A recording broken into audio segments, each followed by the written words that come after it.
Good day, everybody. I hope you're having a great Thursday so far. Bruce, it is great to see you. Bruce says, hey, I'm early. Hello, Sean and chat. It's great to see you, Bruce. Thank you for being here. And if anybody else is new here, let me know in chat where you are from. Let's go ahead and start with some introductions for those of you that do not know who I am. Which, it says there's 4 people, but, they may not know me. Because so far, we've got Devlin, hello, hi. Good to see you. Let me get ready here. Okay, hello, everybody. Nora, good day. Thank you for popping in.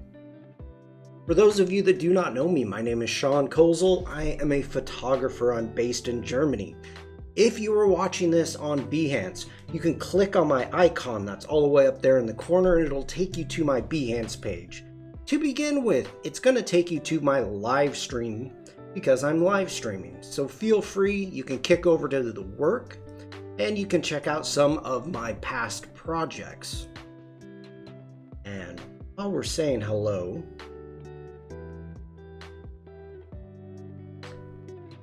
Mr. Williams, hello. And Gareth, just so you know, I did put forth your requests to the Adobe Express team. That and Mastodon.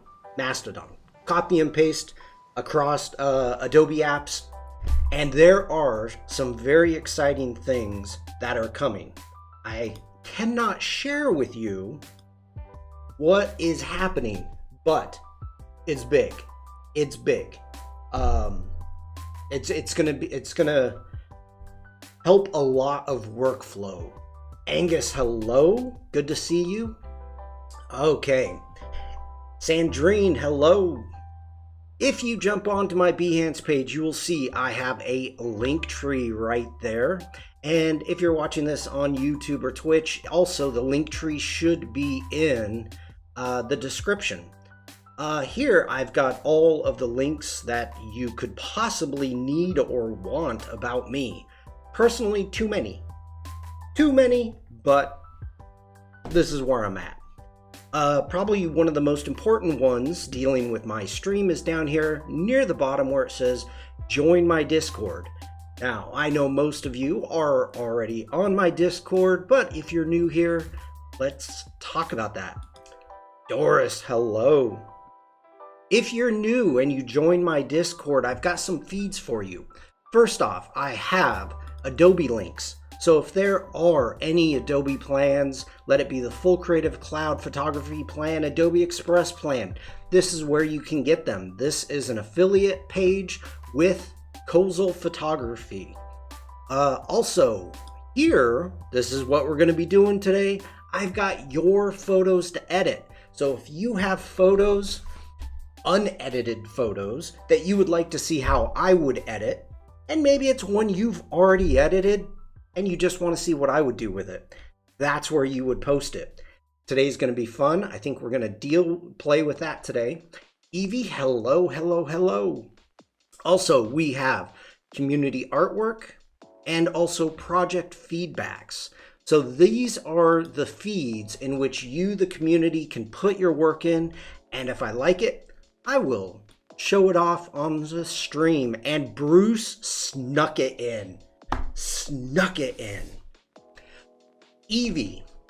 Since Evie just popped in, and a lot of you are coming over from the Tony and Liz stream, let me jump over to, let me see it, let me find it. I've got too many going on. Your shop links. So let's click on that. And if you join my Discord and you have a shop, this is where you would put the link and we will talk about it. Yesterday, Evie was talking about animating her logo. She would like to learn After Effects, and I think that's a great idea. That is a wonderful idea. You can see the logo right here. We've got the hummingbird, and that is not a humming blob. Gareth, Gareth, it's not a humming blob. Come on. Show some respect to Evie. She actually did it right. So I think that's a great idea. The only thing that you're going to want to take a look at, really, Evie, is making sure that you would separate like the head, each wing, and you would need full wings, and the tail. I mean, you could use Puppet Warp in After Effects to get a lot of that effects, but you would definitely want to have some different, have it broken apart. Bruce says, oh, thanks, Sean in chat. You inspired me to start to. Okay. I'd like to animate my logo. The learning After Effects is optional. While I'm thinking about this, so Evie, I know you are European time. Let me jump down to schedule. Here we go. Evan Abram is an After Effects guru. And in the past, he did, last year, he did personal projects, and it was make my logo move. He did a lot of ours in chat within the community. We sent him our logos, our Illustrator files, and he animated it. So if you are thinking about getting it animated and you want to see what somebody else would do, contact Evan, look him up, and DM him and see if he is still doing Make My Logo Move. So, okay.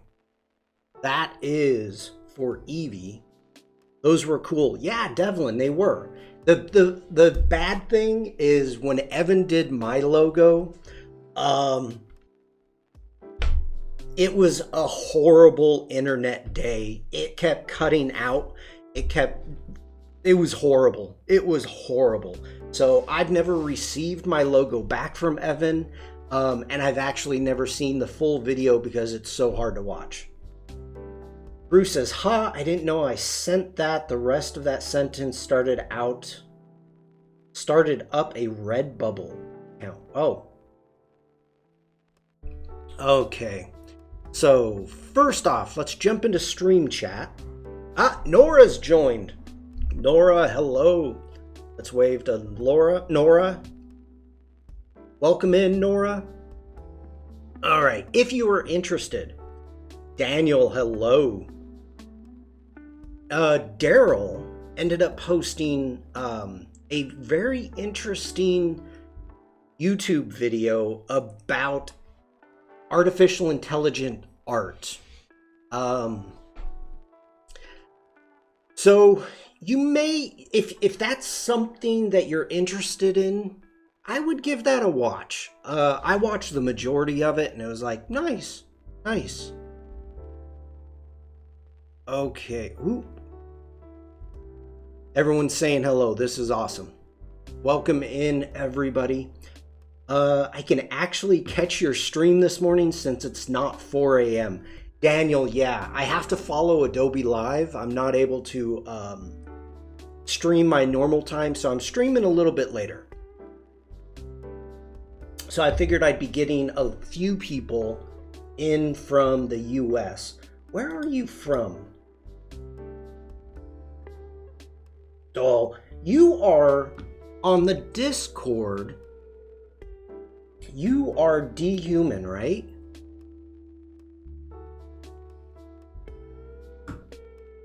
Okay, Daniel. All right, Denver. I've seen your work and it is stunning. So this is what we do.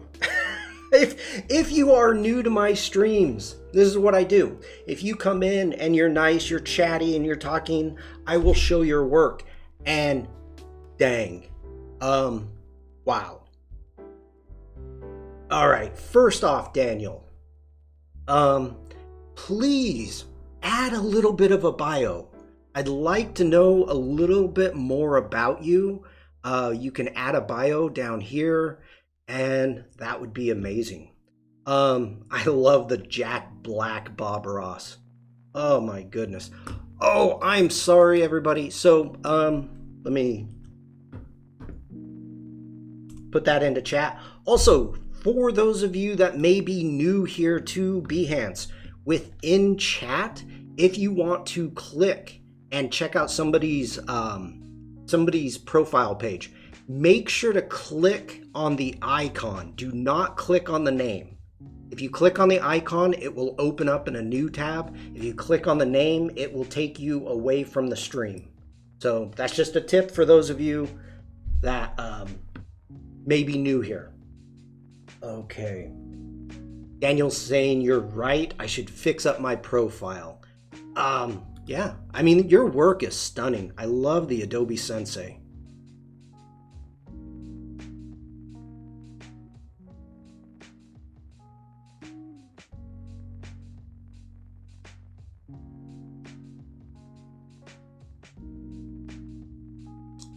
Okay, yep, dehuman. All right.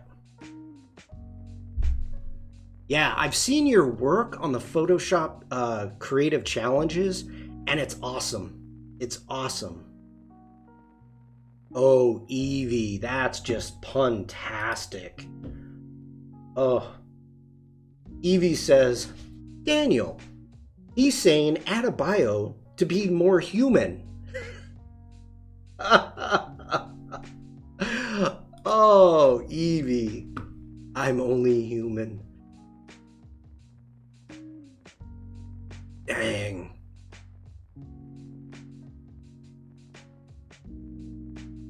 Okay, let's see what we've got. What if Adobe Sensei was an AI-powered, anthropomorphic robot that lived in a secret dojo and used complex algorithms to solve tough computing problems? Holy cow, this was Adobe Camera Raw and Photoshop. Wow. Great depth of field. Now, human, I'm gonna take this a little bit step further. And this is just something I notice, and I pick up these things kind of as a photographer. And depths of field, the only issue that I have with this, if you look at the blur that you have on the hand, on the fingers, excuse me, in comparison to the detail of the knee and the foot, I almost feel it's a little too blurry. Like you would be on the same plane, the fingertips would be on the same plane as this area right here. I mean, this is so nitpicky. So nitpicky. But awesome work. Okay, I appreciate. How is it I'm the first one to appreciate that? Oh my God.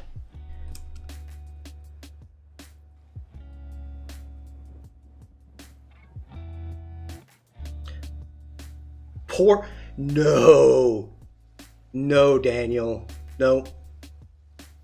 Okay, we have to do the Jack Black. Daniel says you're right, poor painting on my part. Absolutely 100% not. I mean, this is stunning. This is absolutely so gorgeous. The hand, your rendering of the hand, the arm, Jack Black looks awesome. The hair, I love the halo that you've got going in the backlighting. Even the brush. I mean, this looks stunning. God, so good. All Mist looks... hey, Evie, looks like Sean with hair. I don't know if I can... Wait, hold on. I gotta see if I can do a Jack Black. I can't really do the Jack Black. Now... that's awesome. That is awesome.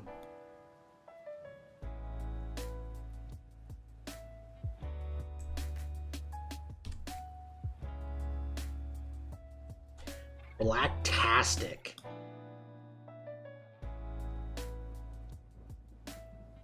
Sean and Jack and Bob. Evie. Beautiful and hilarious Devlin. Yep. Yeah, I absolutely agree with that.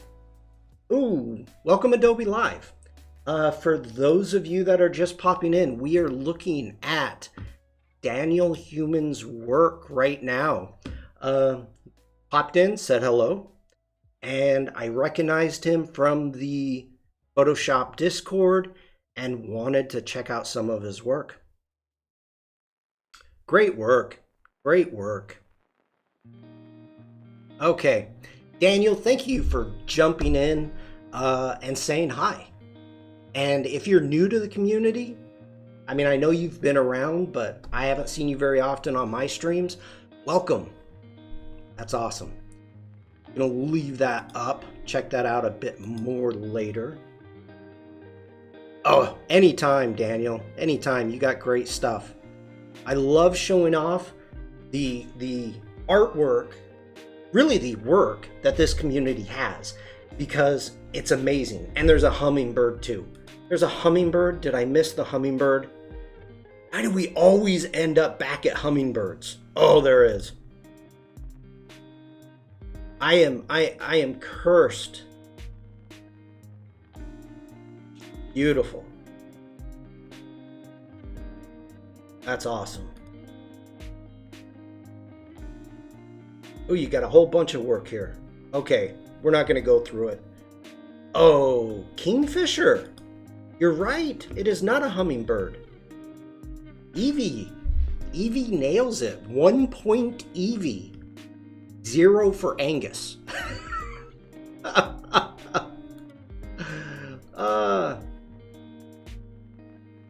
Nazia, hello. This is my first time here. Hello, everybody. Daniel, you did great work. Welcome in. And if this is your first time here, make sure to ask any questions that you have about Behance, the Discords, anything like that. We are here to help you. We want to try to grow this community and make sure that it continues on. All right. Within the community artwork, Frank ended up posting his daily creative challenge from Voodoo Val. And the idea, I believe this is the challenge. I haven't had a chance to see it yet.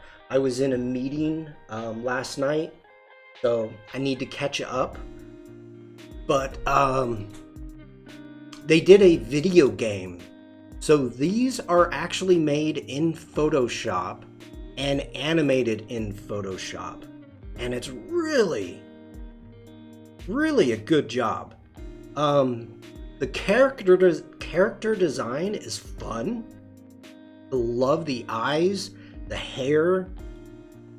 The running is great. I wish. Now, I know we use After Effects, but doing something like this in Photoshop, if there was a way, if it had easy ease, if it had easing, that would be so awesome. And I know every single animator says, hey, one of the hardest things to do is to manually do an ease. And for you to be good at animating, you have to be able to do it yourself and not rely on easy ease. Which, okay, all right.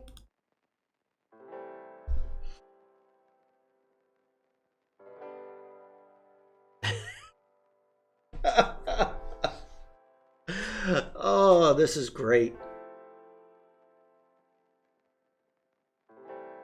So Frank, oh, and then, like, come on.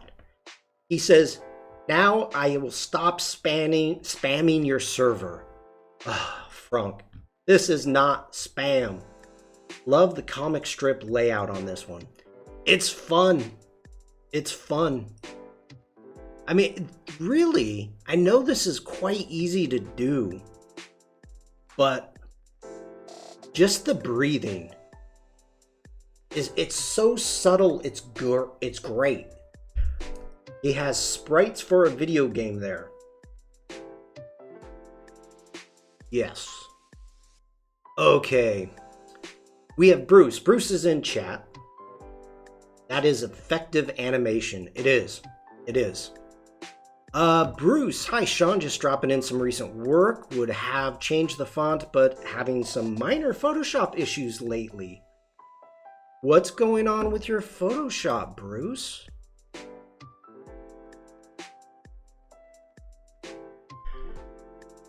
This is so much fun. Now, I did see part of this. Oh, your setting issues. All right, well, let me know if I can help you, Bruce. If you need help, let me know.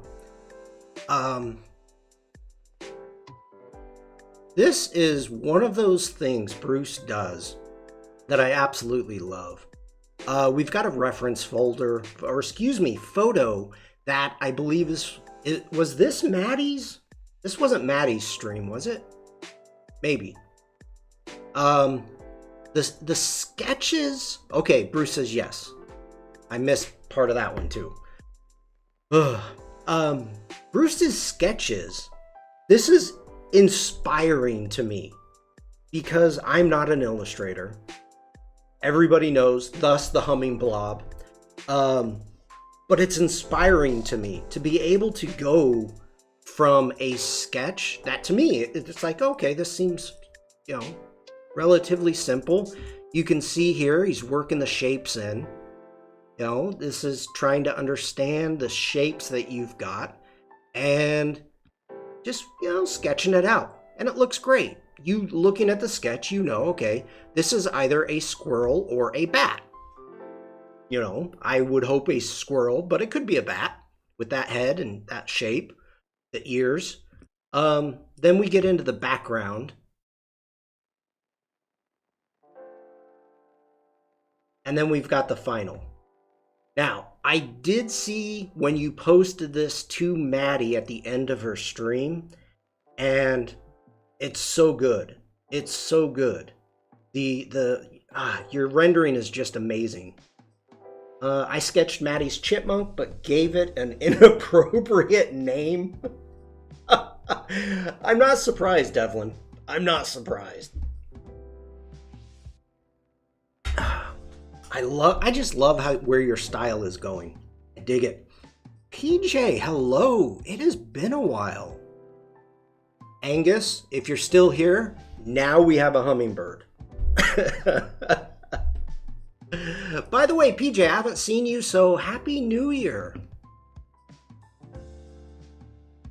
Semi-final can still work on Chippy.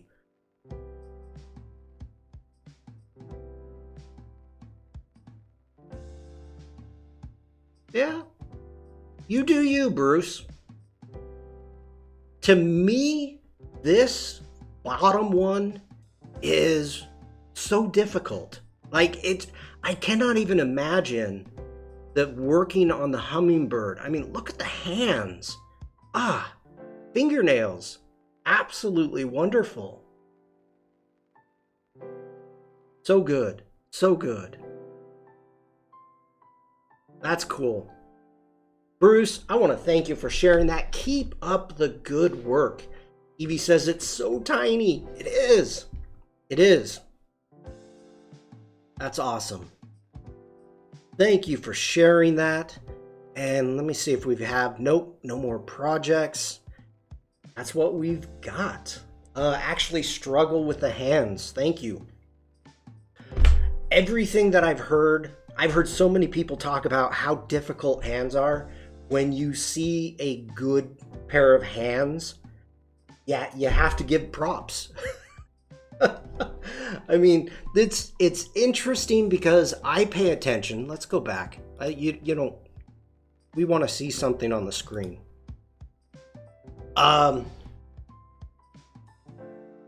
See if I can make it a little bit bigger. But appreciate the kind words, everyone. Yeah, you did a great job, Bruce. When I'm paying attention and watching with so many different artists, so many illustrators, and they all, almost all of them, talk about the difficulty of hands. I can appreciate the fact that when you see somebody, not only are you going for it, I mean, this reference is chosen and it's mostly hands. I mean, the hands are dead center. Obviously, the subject is the little tiny hummingbird. So the idea to go in and work on this and dive in, I can appreciate it. I can appreciate that. Like, I would stay away, or maybe have it so her hands are like this, or in gloves. I don't know. Evie says, my hands are gnarly, so are the ones I draw. Oh, Evie. Daniel says, I try to hide hands behind something or compose the scene so they're outside the frame. German stream. Let me blob hands by Kozel merch. Let me open this up and see if I can find this for you. Actually, let me do it this way. Let's come into here, come into the live. Let's go Adobe Live auf Deutsch.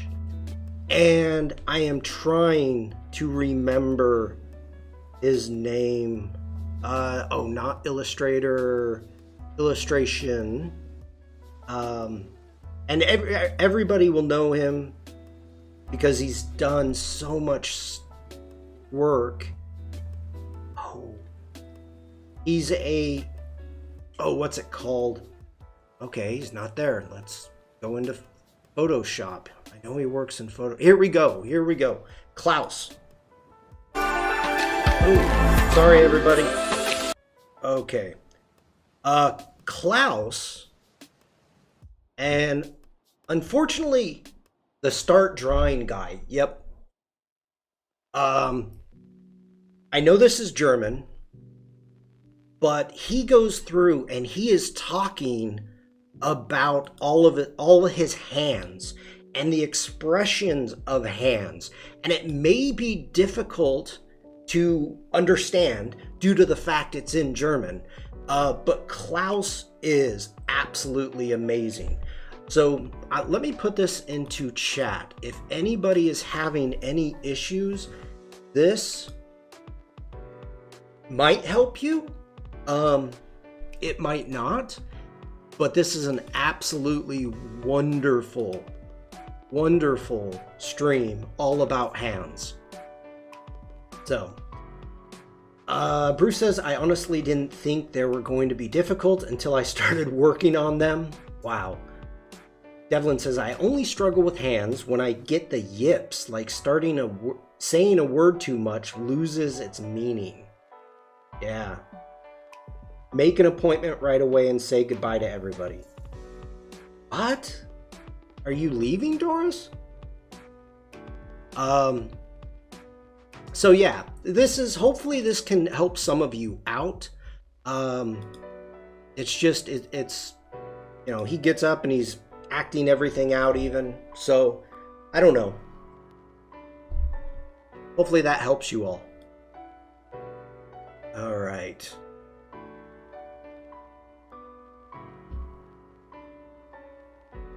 Oh, Doris is leaving. Doris, have a great day.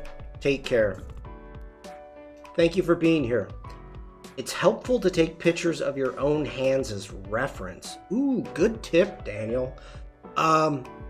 There was somebody in chat that was making something and they were using their own hand as a reference and ended up putting the thumb on the wrong side. I think they were like using it like this, but it was supposed to be the back. So it looked like, hold on, can I do this? Wait. Yeah, I can't do it. but I'm not going to call them out.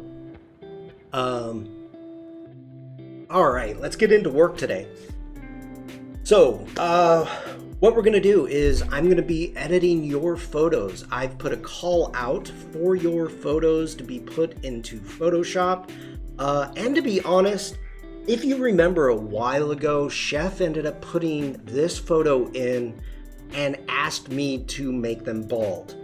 I did. I did not send it back because while I was doing it, it was pretty easy to do.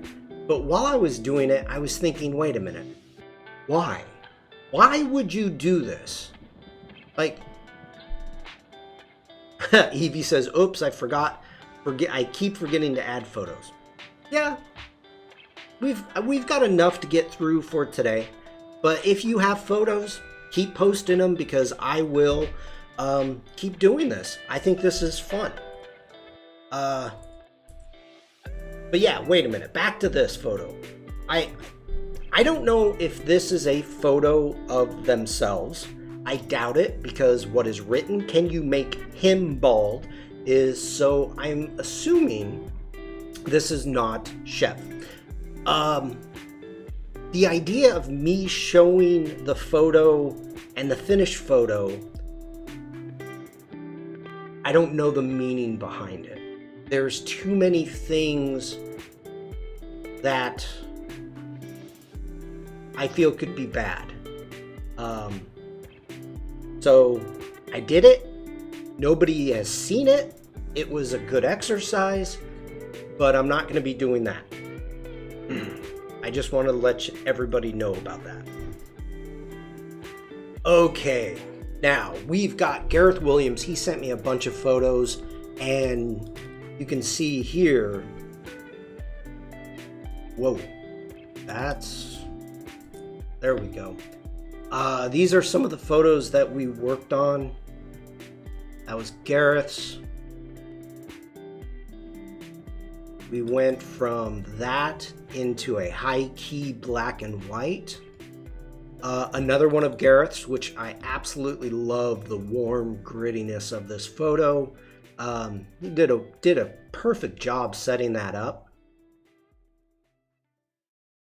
We also did some landscapes. And we worked on some bunnies. So we've got a handful of photos here to work on. So we're going to give it a go.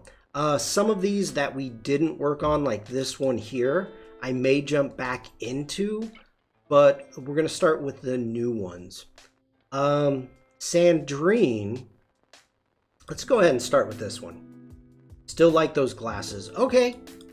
Dia sent this one a while ago, and I ran out of time and never got a chance to work on it.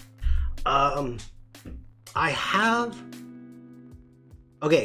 have some issues with this photo. Technically, it's a little too, it's not sharp. It's hard to tell where the focus is actually at. Now, I don't know what the story is. We've got two rings, almost like wedding rings or something of that nature, maybe.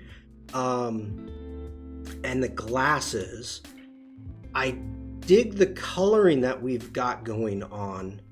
I just don't know the story. And I'm having a tough time, with it.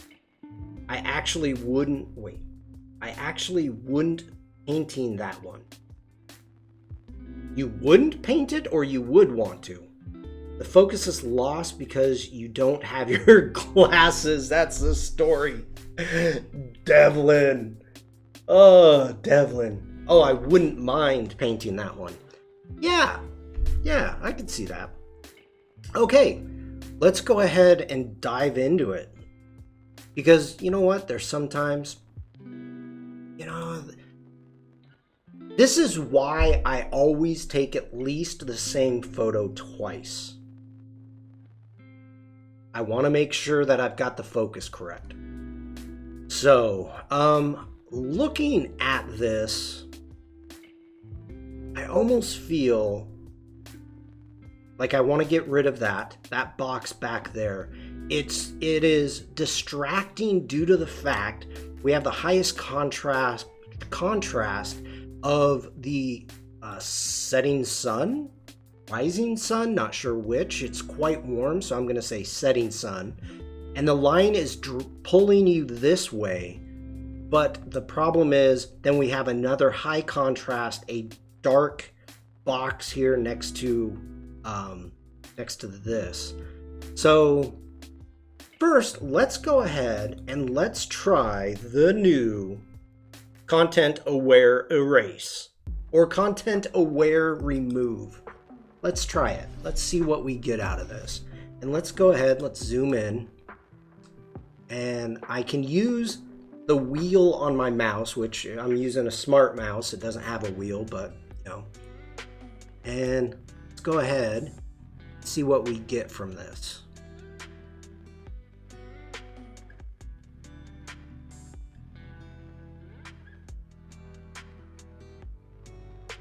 Annika, hello. I don't like that. I don't like it. We're going to go Command Z. We're going to undo that. And before we start getting into the global adjustments, I think I want to pop this over into Photoshop. So let me open Photoshop really quick. Jeff, hello. I did not have Photoshop open, just cause. So this way we get to see the splash screen for no particular reason.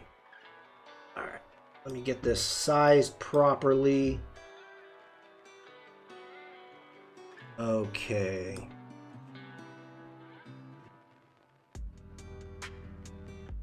Frank.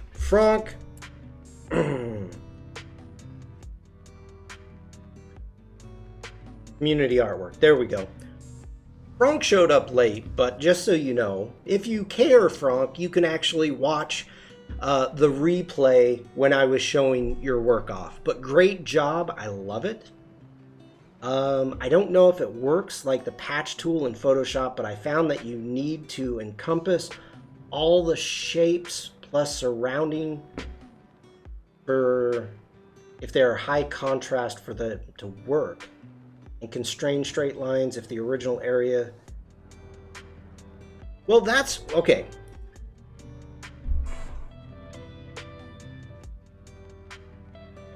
Okay, let's try it. Let's try it again, Sandrine. I understand what you were saying. So Sandrine is saying more or less, make your brush bigger. So let's drag this out. I'm not liking what it's doing. Not liking it.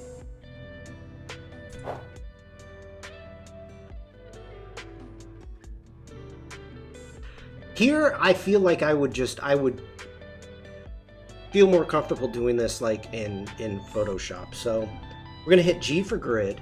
I'm going to go Command E, which is going to, we're gonna edit a copy. I've made no adjustments, so that's fine. Or just, yeah, I'm gonna clone the curve, Devlin, but the issue, okay. Jumping back in. Let's wait, seeing which one I'm at. That's the JPEG. Edit. I want this one. Okay. D for develop. Let's go in. We're gonna hit the clone tool. Holding down the shift key, I can click and increase the size. And now we're going for a clone. So I'm gonna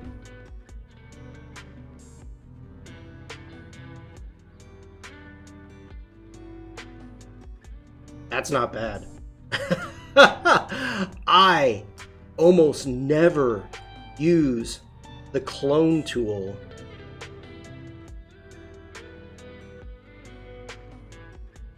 That did, wow, okay. Let's get back in. We're gonna go in and we're gonna grab the healing brush and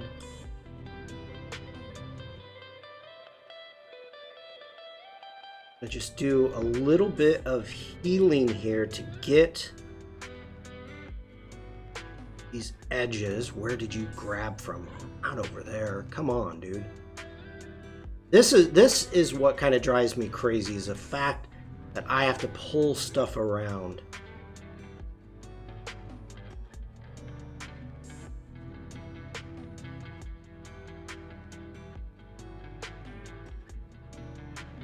Okay, Devlin nailed it. 1 point for Devlin. We may have to start keeping score. Evie's got 1 point and Devlin's got 1 point.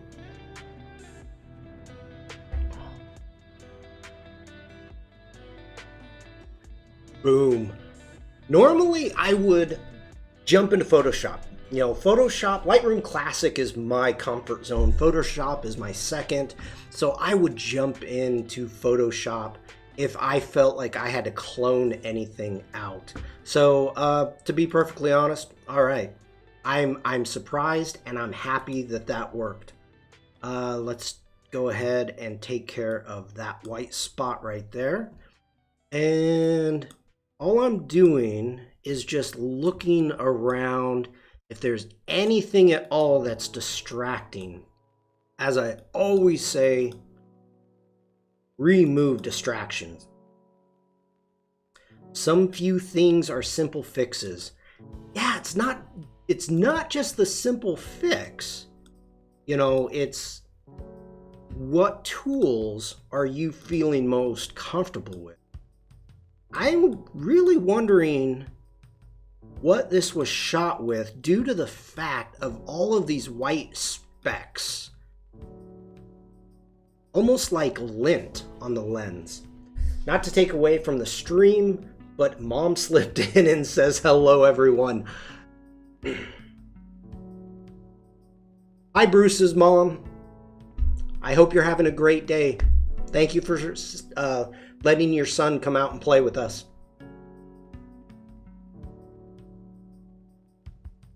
I feel so lost when I'm in Lightroom. Really? Now, okay, no, that is the, I'm sorry, Frank, that's the wrong thing to say. That is absolutely the wrong thing to say. Frank, when somebody says, and if you're familiar with a program, you know how to do it, and you're like, wow, you know, this is really hard, and for you it's not, and you go, oh, it's easy. Or what? Why? I don't understand why. That, it's a little demeaning to the person that may be having a tough time learning.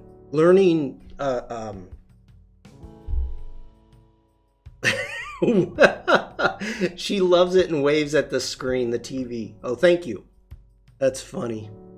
So that's the wrong thing to say, Frank. I'm sorry, but it would be interesting to be able to chat with you and figure out, you know, why Lightroom feels like you're lost. Okay. See if we have any information on this. No, we don't. No information. So we've done a little bit of cleanup. That's where we want to go first. Next off, I am looking for... Ooh, Daniel. Daniel has a really good point. Okay. Daniel is saying, don't feel bad, Frank. Same. I'm much more comfortable in Photoshop and Adobe Camera Raw. All right, I'm in Photoshop now. I've unlocked my layer. I'm going to turn that into a smart object in case I do anything crazy. We're going to go up to Filter and going into Camera Raw Filter. We're going to pop into that. This is, oh, it's the same, good size.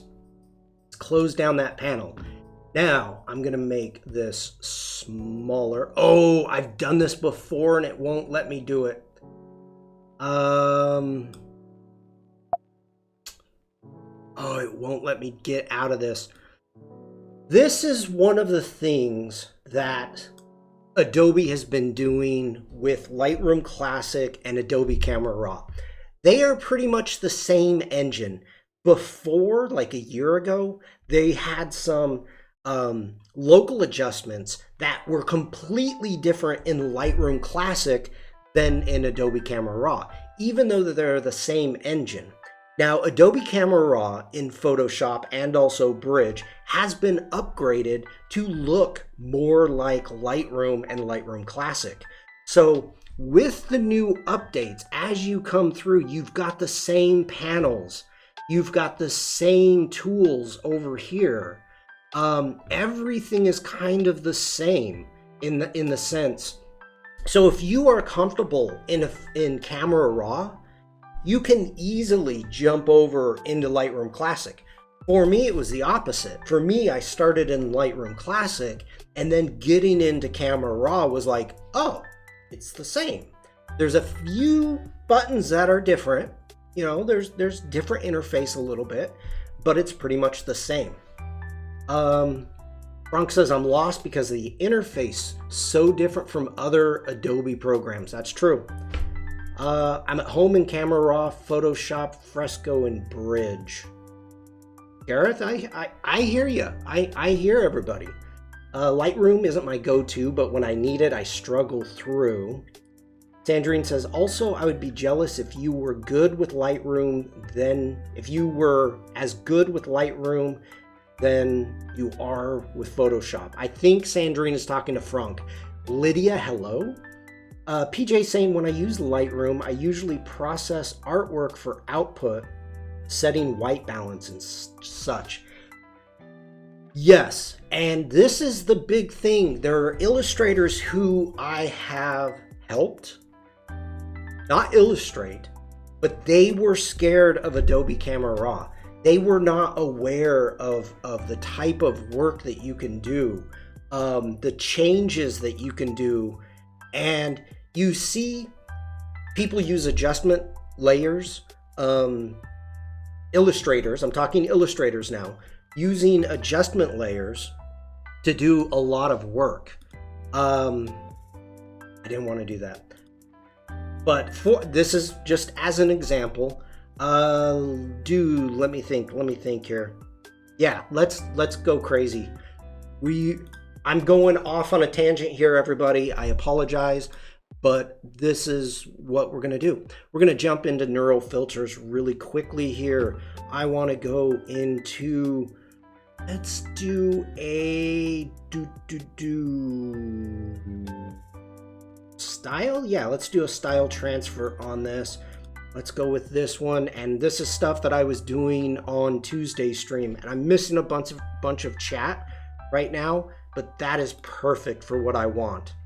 Okay, so now we have an illustration type feel to this.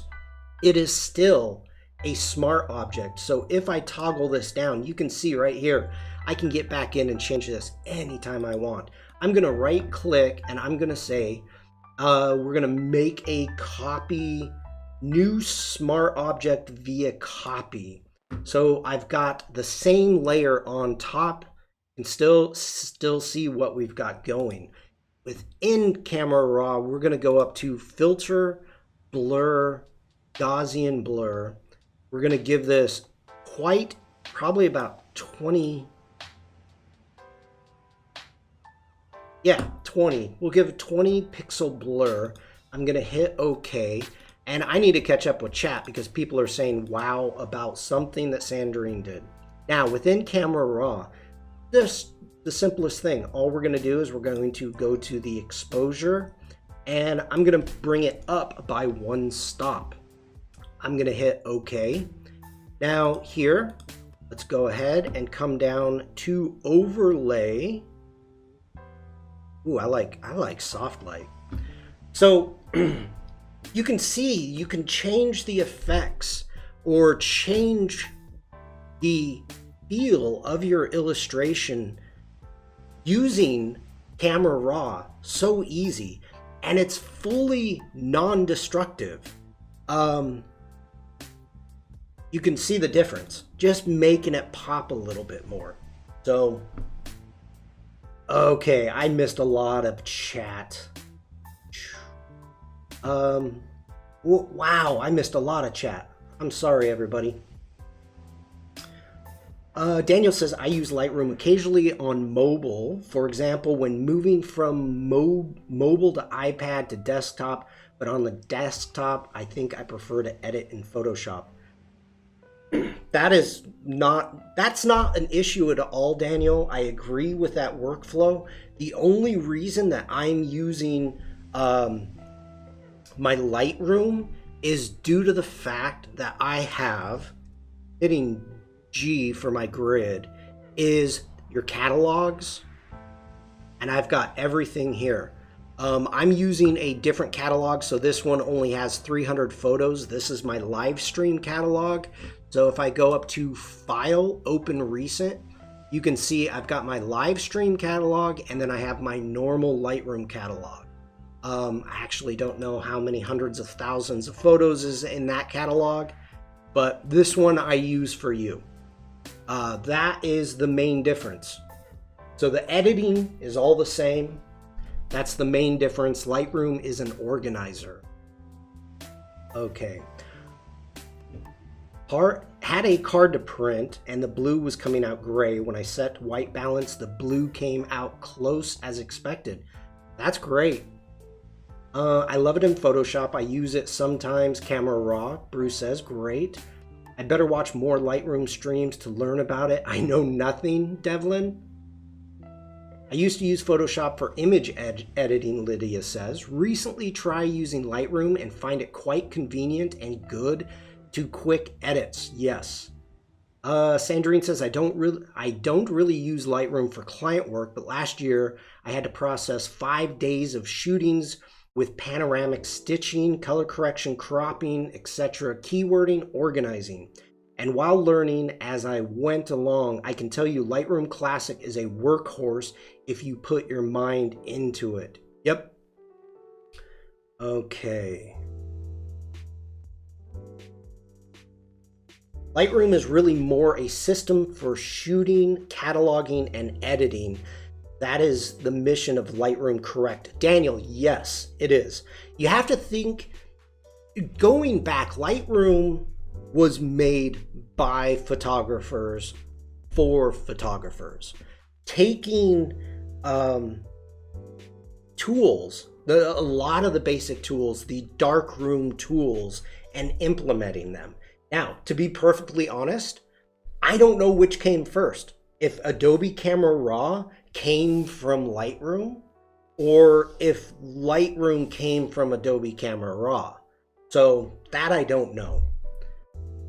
Bruce says Lightroom Classic is a workhorse, learning a little each day. Yep. Similar reasons as Sandrine. I had quite some photos. Need to edit. Lightroom helped me save space. Yes. PJ says, I'm not jealous of anyone's skill. I'm in awe. Our areas of expertise vary, so we learn from each other. Yes. Megan, hello. It is good to see you. Daniel says, I think Camera Raw came first. Lightroom is like darkroom, but not in the dark. They chose the name to appeal to photographers. Yeah, they did. But this is the whole reason. Rudy, hello. Jennifer, hello. Good to see you. Happy New Year, if I haven't told you already. The whole reason I wanted to show this and talk about Adobe Camera Raw is if you're using if you're using Photoshop and you see Lightroom Classic streams, I don't want you to turn them off or shut your brain off, because I do that. If I'm watching somebody work in an app, like InDesign, I've worked in InDesign once, and I know the power of it, and I understand how wonderful of an app it is. It's just not prevalent in my workflow. So I've only worked in it once. My mind will shut off. But there's so many different uses of Adobe Camera Raw that if there's a Lightroom stream, Lightroom Classic stream, I don't want you to think about, just leaving it on the other monitor and kind of just tuning out, because there's little bits and pieces that you can take from Lightroom Classic, and it's the same thing in Adobe Camera Raw. And it could come up that you're like, hey, I remember they did this. Just like, who was it? Lydia. Lydia was talking about white balance. Like setting a white balance in Lightroom is so easy. So shutting off will only happen if there's a stream for Adobe Bridge. Jeff, believe me, I know those are fighting words. Bruce says, InDesign, gotta try it in the future. Reminded each time I see Annika. I lurk in all streams indiscriminately, Devlin says. And Sandrine is here to fight. Oh no. Okay, let me get out of Photoshop. I'm actually gonna save this because this is kind of cool. So we're gonna just go ahead and save it. Yeah, I don't care. That's fine.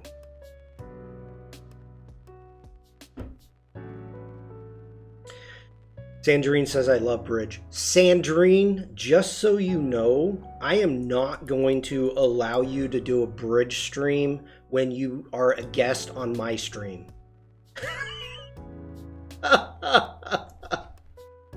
So don't even offer. But Sandrine, by the way, we'll be getting to your photo next after this one. Daniel says, I love Adobe Bridge. More people should use it. It's a hidden gem that most people never open. I understand Adobe Bridge has its merits. It's just not worth it's not part of my workflow. That's it. I mean, that's what it comes down to is, for you, what is it that works for you? Now, I'm a photographer. I'm not an illustrator. I'm not a graphic designer. Suman, hello. Tell me some secret of Camera Raw. Psh, I can tell you anything. I'll tell you what, Suman. Everything that I'm doing in Lightroom Classic today is the same as Camera Raw. So, I know. Daniel says it can preview any Adobe file type. I know. I just have raw files. That's what I have. The only real problem with Bridge is that it's resource intensive and sometimes for no reason at all. Lydia says, I have some photos, raw file taken from a Pixel camera. Would love to let Sean try editing one or two of them. Is that all right? Lydia, yes. Yes. Stuart, hello. For anybody new jumping in, Lydia brought this up. If you join my Discord, and if you're watching this from Behance, which I'm watching the chat over here, you can scroll down below and it says join my Discord. Lydia, for you and anybody else, I have a text channel here, your photos to edit. So if you upload unedited photos, like Sandrine sent me a raw file, that's the RW2. So she sent a WeTransfer to me because the file is too big for Discord. Get it to me. Get it to me. Whatever it is you would like. All right, let's get some work done now. All right, so.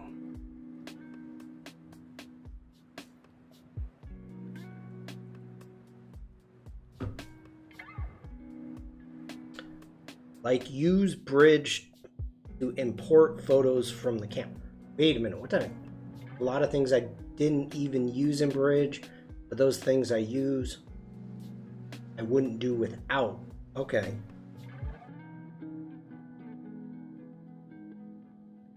They won't let me have Lightroom at work, so when I have to rename files, I use Bridge. Stuart, no, we're not. We are not talking about Bridge. No, we're not. All right. Next off, this green right here is too bright, and I am not a fan of that. So I'm gonna hit D for develop. We are gonna come up here. We're gonna hit a mask. Lydia, yes. Send me photos. I'm going to come down here to the bottom and we're going to do a color range. Who votes for a Sean Bridge stream? I don't even know if I have Bridge installed. I've never, I doubt it. I think I have Bridge on that machine over there. I don't have it here. Yeah, it is not installed.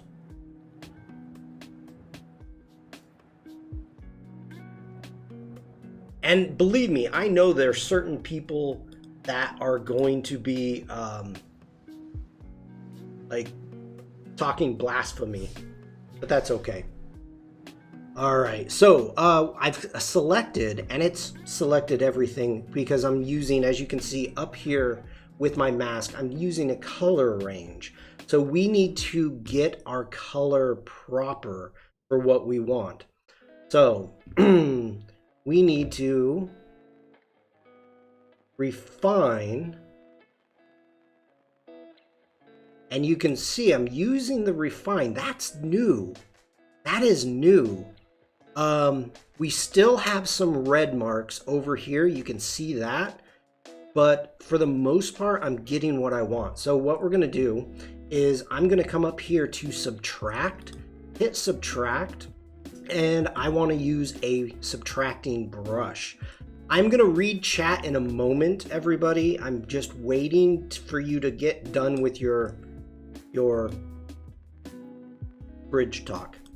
Actually, let me get it out of your system now. That's all I'm gonna say. All right, so I'm getting my Wacom out, and we're just gonna do some quick painting here. And let me check my settings. Yep.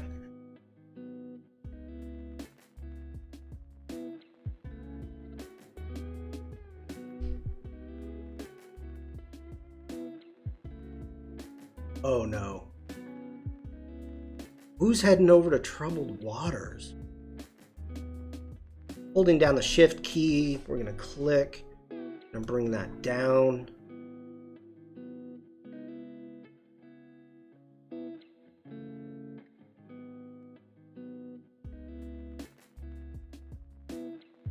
And we can use the bracket keys to go ahead and get bigger. Spacebar again, moving around, just cleaning up this green that we've got, and it's probably getting to be okay.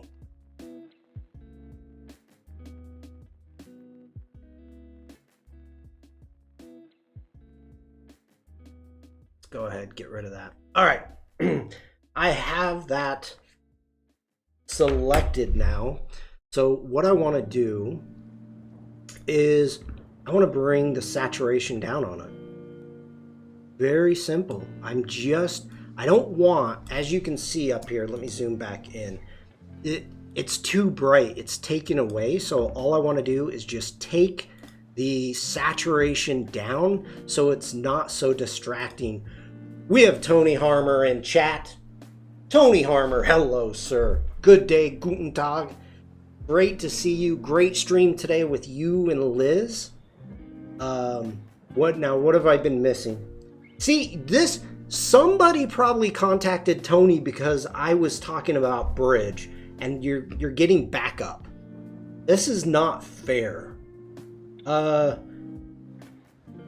Bridge stream, no. Okay. I'm reading chat back through. Okay. No. Okay, we've got, okay, that's the reference. I got it. PJ says I was transcribing a 150-year-old document because it was written in cursive. Part of it was washed out. No amount of adjustment layers would bring out the text. Plus, the resolution was low. Wow. Tony says I've broken that bit on my guitar that holds the strings up. I don't know what to order to fix it. Any help? Oh, the bridge talk. That is puntastic. Wow. Wow. Holy shnikes. That was a long way to go for the bridge talk, but it was worth it. Oh, that is awesome. The turning knob or the last fret that holds them before they are dispatched to the knobs. No. Oh, Jeff, no. Captain Kozel to the bridge. No. All right. The guitar bridge, Sandrine. That is so good. All right, we're back into Lightroom Classic. As of right now, I've removed all the distractions that I've wanted to. Making sure that we're here. That's the before, and it's very minimal. Tuning pegs. What? Just removing the distractions. It's very minimal, but that's just one of the things that drives me nuts. Oh, no, we're still here distracting you. Evie, good point. Good point. I have not removed all distractions. Next off, we need to get things straight. So instead of asking Sensei to do it, I'm going to use the guided upright tool, which you know me, I love. So first off, we want to come down and make sure that this horizon is going to be straight. Sandrine says, if it's a joke, Tony, it passed me by. I took it at face value. No, you're gonna make me do this. I'm Sandrine.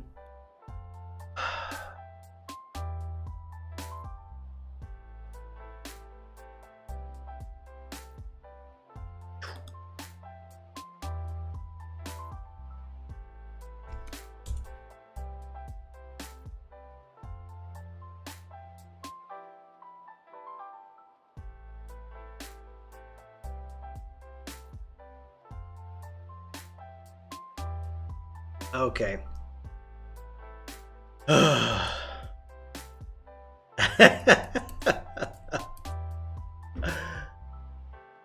So we are talking about the bridge right here, Sandrine. Oh, working with a headache. Okay, we'll let it go. We'll let it go. So, yeah. With the older...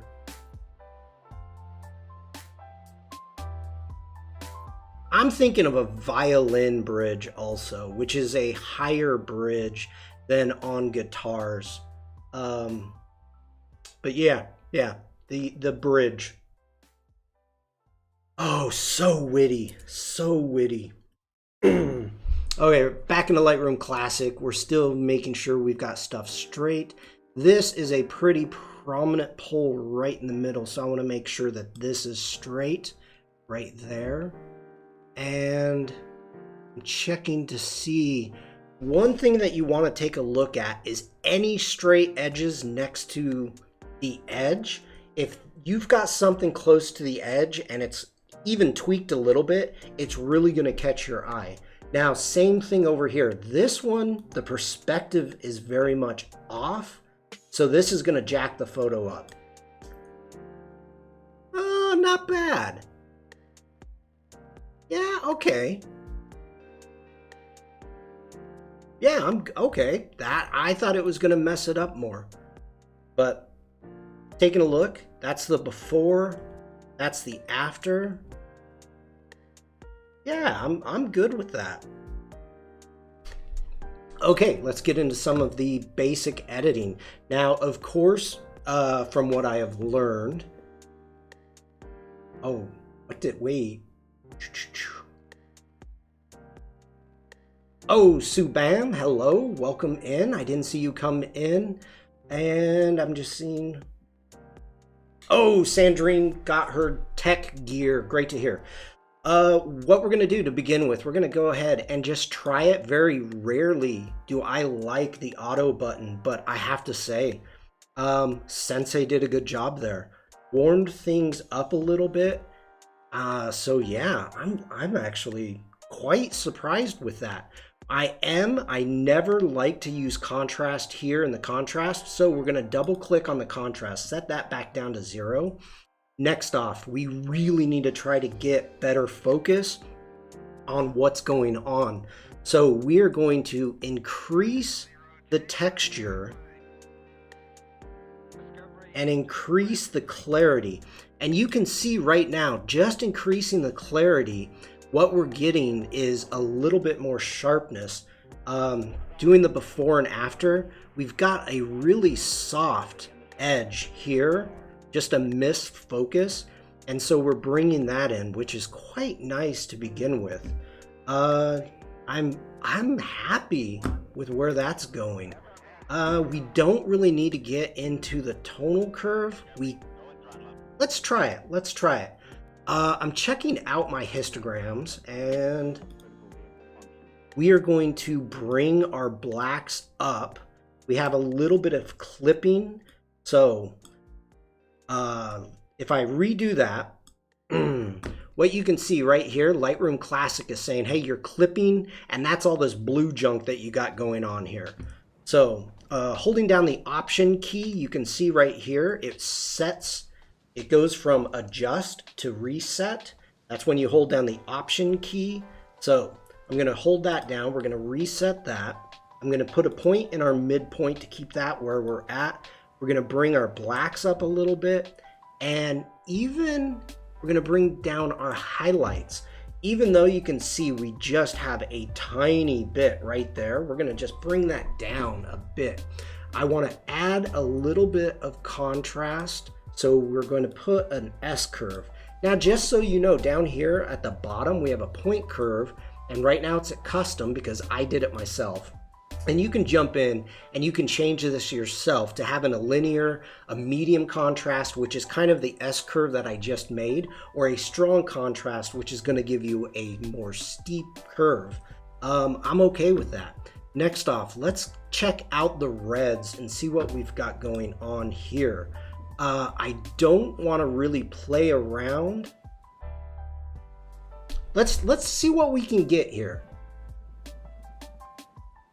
Just a tiny bit of warmth, and you can see how cold, like up here in the top in this area here, by toggling this on and just warming that up a little bit in our highlights, or actually our lights, not our highlights, because this top point here is going to be your pure white. This line here is your highlights. So that's all I'm affecting is the highlights. If I wanted to, I can come down here and bring our shadows down, but I don't like that because if you're paying attention over here, it's almost adding way too much. So let's go Command Z. That's good. I like where we're at right there. I don't want to do really any other color changes. We could get into the color grading, but I like the color where it's at right now. It's subtle, it's warm, but now we just need to make sure that we bring the eye in. We really have some nice ripples that are bringing in the eye into the glasses. We have the high contrast happening here, and we also have the sunset. So we're going to jump back into our masks. We're going to click on the plus button to add a new mask. Tony, let me know if you're still here. I have a question for you. I sent you a message a while ago, and yeah, I've got a question for you if you're still here. We're going to do with a radial gradient. So we're going to click on that, and what I'm going to be doing is want to add a vignette. Now I could do it manually, or excuse me, I could use the vignette in Lightroom Classic, but at this point I feel like I want to do it a little bit more manually. So let's go ahead, we're going to make that big. Using the Command plus minus button, I can zoom out a little bit. There we go. Our feather is too much. Tony says, yes, I'm still here. Tony, I have started streaming to Twitch and YouTube all at the same time. I'm actually live there now. And I was wondering if you use the app Restream.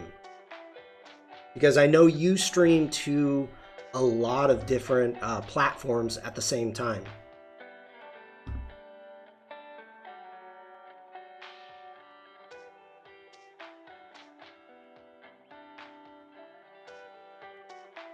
Okay, so what I've done here is I've decreased my shadows, and I really don't want to do too much on the overall exposure because it's taking away our highlights. I can bring it down a tiny bit, but I don't want to go too crazy. We can bring our highlights down a little bit.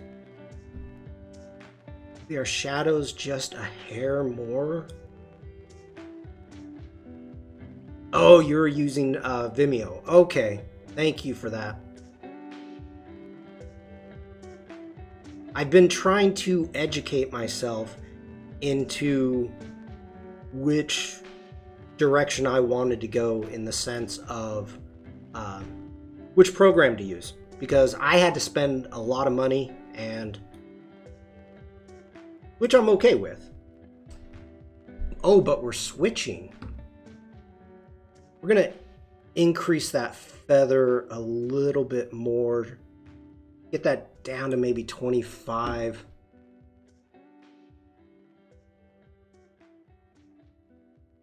Oh, I'm liking that. I am liking that.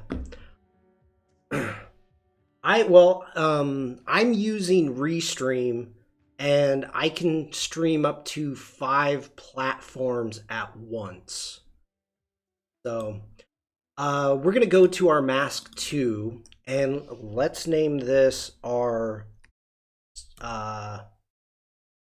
okay, you are switching to Restream. All right. I actually really, I'm happy with it. Penny is lurking on Twitch. Hello. Let's call this a radio gradient. And next off, what we're going to do is we are going to duplicate and invert the mask. So we can do that, and we're going to make it a little bit smaller, and we're going to increase the exposure a tiny bit, and we're going to increase our warmth.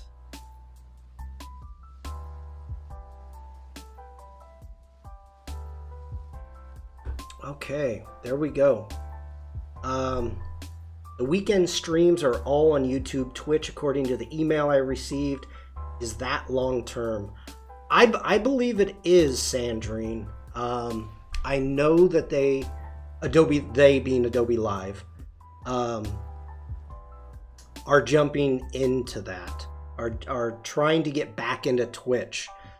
For those of you that do not know, Adobe Live started on Twitch, and so they're in the process of getting back to that.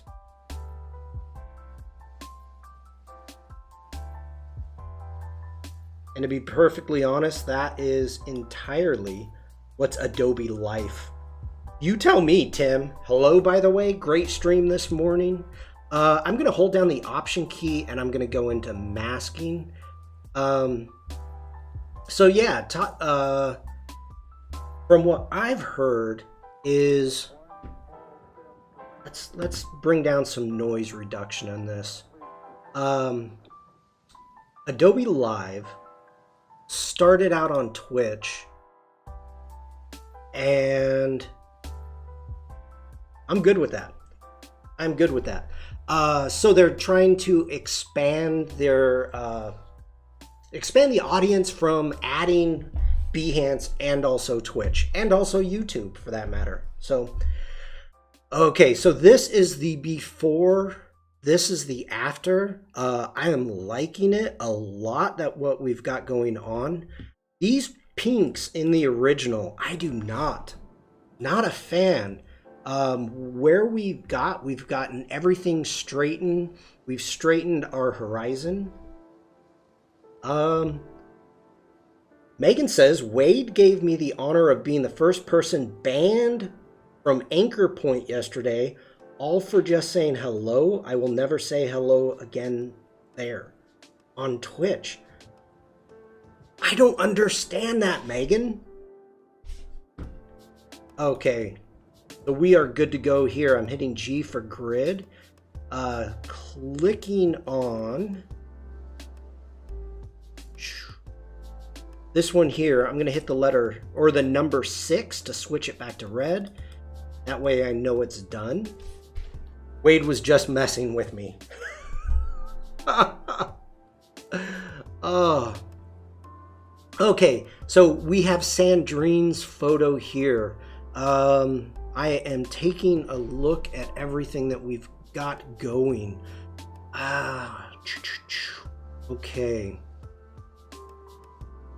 First off, I like the Poppy's photo, was hoping you'd look at it. Oh, of course. This is a beautiful poppy. I don't think I've ever seen one of this color. I like what we've got going on. That's my 0.0002 acre garden. So looking here in the background, it looks like we have a fence of some sort with a series of slats. With these slats, especially here next to the edge, oh, Tim. That was absolutely spectacular. Tim says, make the color pop.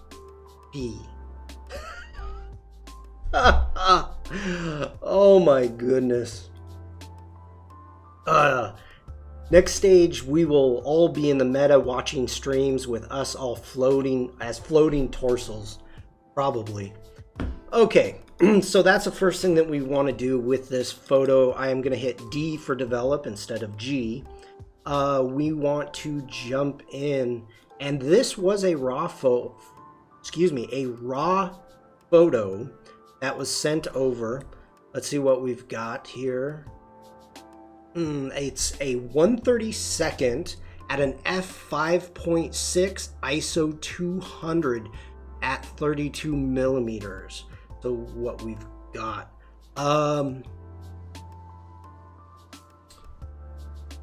Let's go ahead, see if we know this, and we do not.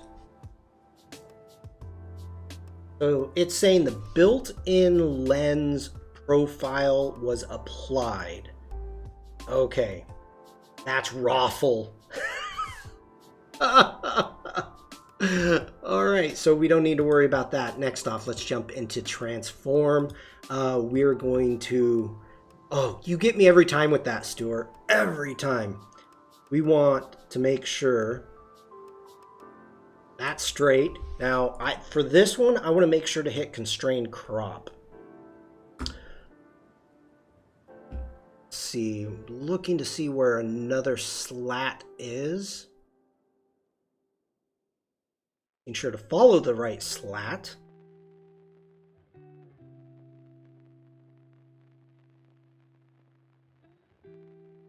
And let's do one more just to be safe.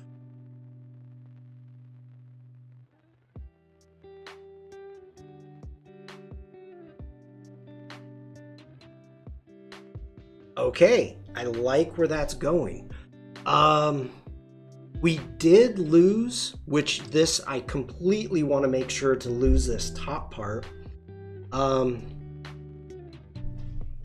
That's the kind of photo you think it's all right, but you don't really know what to do with it. Well, let's see what we've got. I don't want to crop that, so let's go ahead. We're going to jump into the Adobe Content Eraser. We're going to click on that, and wow, that did a bad job. Command Z. Adobe, you are killing me today. I love that tool, and it's not working for me.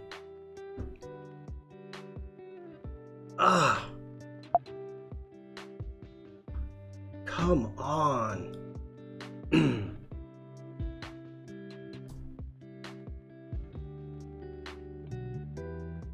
gonna make it smaller. Go ahead, do that. No, that's not where I want to grab it from. Okay.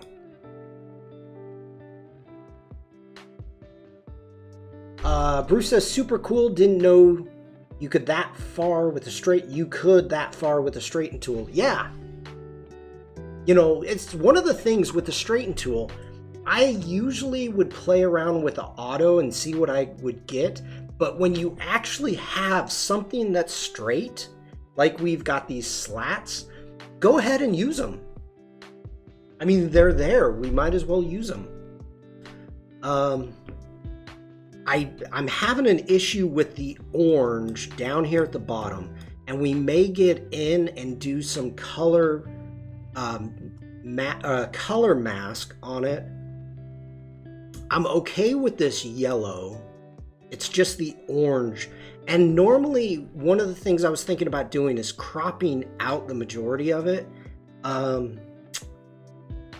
I don't think I'm gonna be able to get the most. So let's try it. Let's go ahead. Can you tell me why I need Lightroom? Muhammad, yes, I can. The question that I have for you, Muhammad, is, are you talking Lightroom Classic? Are you talking Lightroom? Do you use Photoshop? Right now I'm hitting O for the overlay, and I'm gonna hold Shift and hit O for the overlay to get a good feel there for the crop that I want. Obviously the poppy is our subject, so I wanna make sure that we've got it going on into there. Let's take a look at maybe, let's check out a 4x5.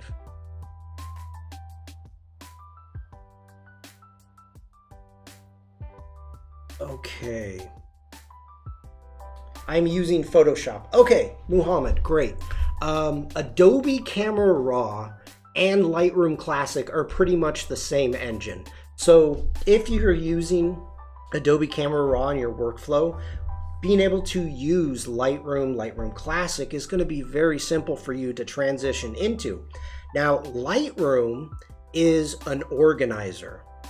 So I have tens, hundreds of thousands of photos. So it helps me organize, it helps me have keywords, it helps me send my Adobe stock photos in. It does the light editing, and then I will jump into Photoshop to do the heavy editing that I need to do if I need to do it. I love Photoshop. Don't get me wrong. But Lightroom and Photoshop are a main part of my workflow. I do not want to lose either one of them ever. So I feel there's absolutely nothing wrong with that. It's being able to figure out what is going to be your best workflow. So that's the way that I look at it. Hopefully that makes sense to you, and let me know if it does or doesn't. All right, so we've got a nice crop. So should I use Lightroom to look at and sort my collection of stock pictures? Okay, let me hit G for grid. Here's one of the things, and let me switch sides so we can jump over and you can see what I'm talking about. There is a built-in Adobe stock profile. So now I've got nothing Adobe stock with this. Okay, I have to set it up. I am not going to open up my other catalog, but I'm able to grab the photos that I have. I've got keywords, I've got everything done to them, they're edited. I can just dump them into that publishing service and it automatically sends it to Adobe stock. Then I have to go and give it titles, more keywords, things of that nature, normal Adobe stock stuff. But I can publish from here. So it makes my life easier. I always say Lightroom is for batch editing anytime you have 10 or more similar images. Photoshop is for bespoke work. I absolutely agree. When you deliberately engage in wordplay, you should be prepared for a pun intended consequence. I agree, Daniel. Batching, rating, culling your photos, being able to bring everything in. Now, here's the way that I work. Like my workflow is I will jump in, download all of my raw files into a very specific folder that says raw, and I will never ever touch that folder again, ever. Bruce is asking, did I watch Paco's stream yesterday? I started to. Oh, Tony, okay, this one's for you. This is Gareth's 3D rendering.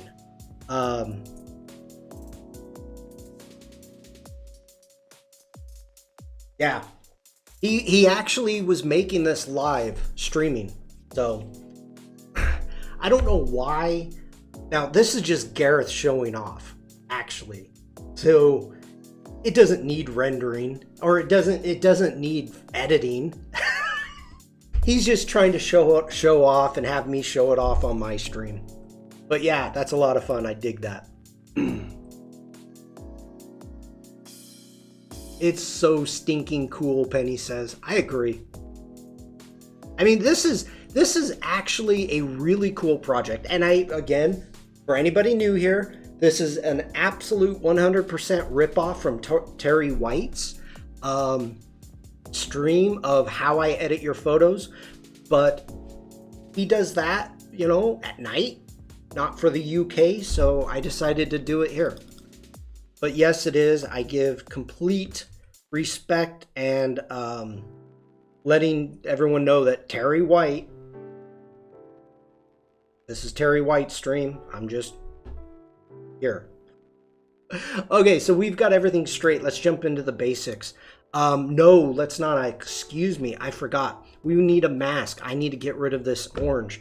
I'm going to come down. We're going to go to our range right there. Evie says, who's Terry White? This is important, everybody. We're taking another tangent right here. We're going over into Adobe Live, and Terry White is an evangelist, the Lightroom, or you know what? No, the photographer evangelist for Adobe.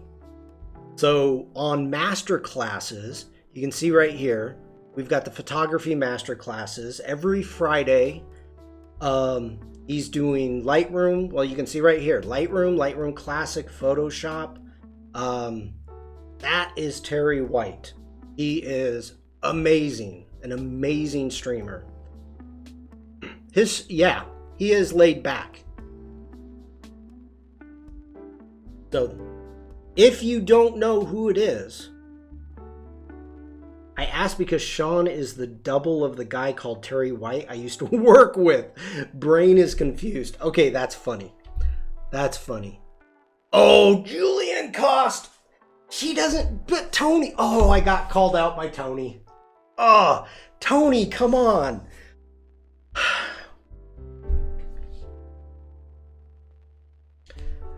I do not expect Julianne will ever see my stream. But if she does, at this moment, I apologize profusely. The fact that Julianne does not stream all the time on Behance. She doesn't have to stream. She's like the Yoda of Adobe. That is exactly true. I just stuck my foot in it. Bad.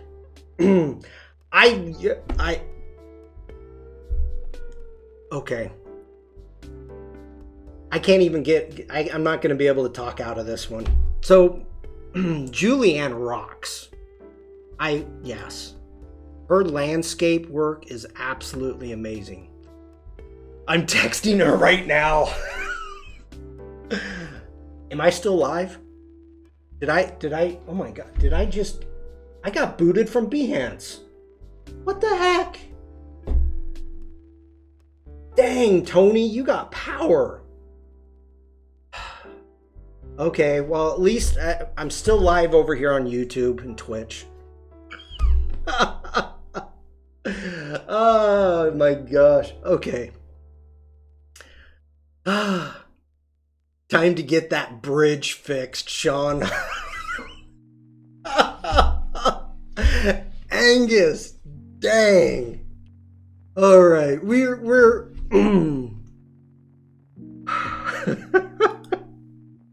Evie says we can see you. I really hope so.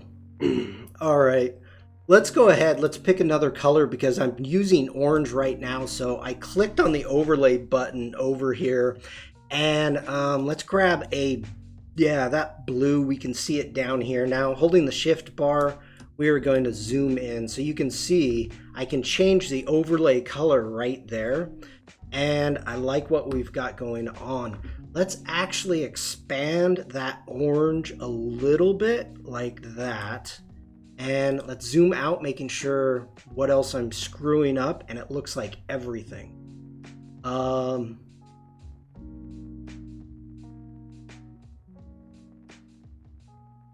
think I'm going to have to do the same thing. We're going to well, let's see how this works, or how this looks.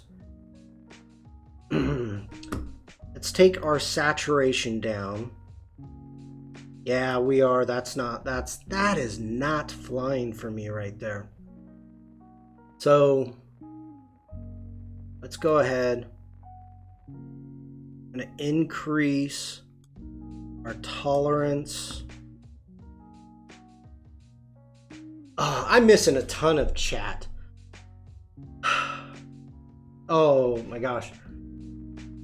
The guy I talked to you. Okay. Oh, geez. Okay, that's wow. Tim says A+ acting, Sean, but don't quit your photography gig quite yet. No, I already quit my acting, Tim. I think you knew that I used to be an actor. Back in a long past life ago. All right, so jumping into our mask here, into our color range, we're going to subtract. We're going to go with a brush. And Evie says, I'm learning Photoshop and Lightroom from Sean. Hope that's okay. Well, I hope so. All right, so got my Wacom. We're going to end up painting this out. I don't want to lose. I can see I'm losing some saturation going on, even in this wood. And let me hit show overlay so we can see where I'm painting. So increasing the size. Really don't want to lose any of this. Just want to get rid of that orange.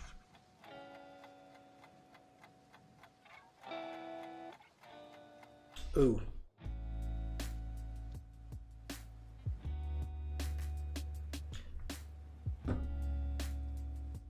Oh, Devlin says, imagining acting as in John Lovett style.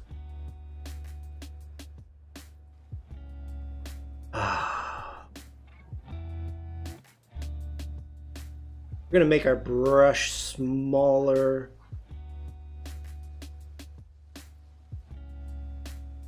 Ooh, Command Z.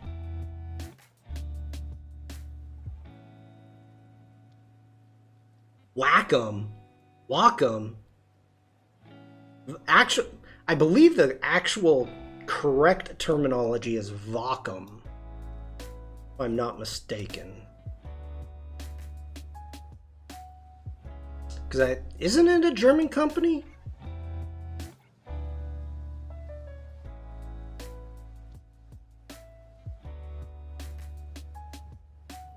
It's German, so whatever the German of Wacom.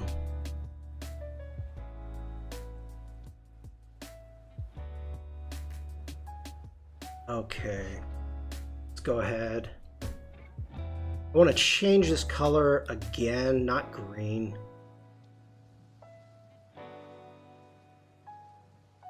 Wacom. I'd say Wacom. All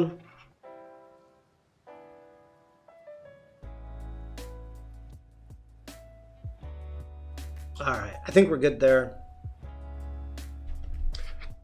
Wacom.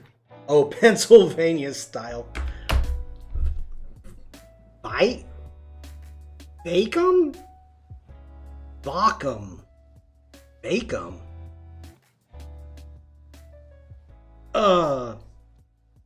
Bikram, hello? Okay. I am still, geez, I'm not liking that mask. I don't like what we've got going on there at all. So we're gonna make another mask. We've got too much red happening. I don't know why it's giving me so much red. There we go. Okay, that's...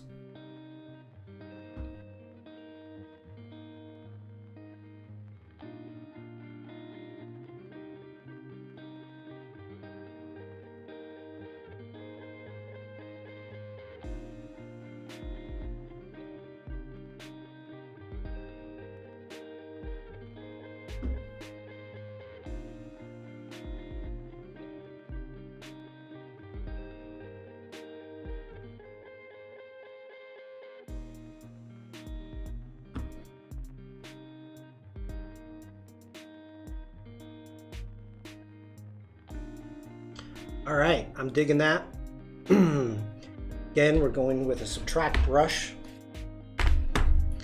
It's like you're trying to say the word right while you got drunk. No, it's like trying to say baubles.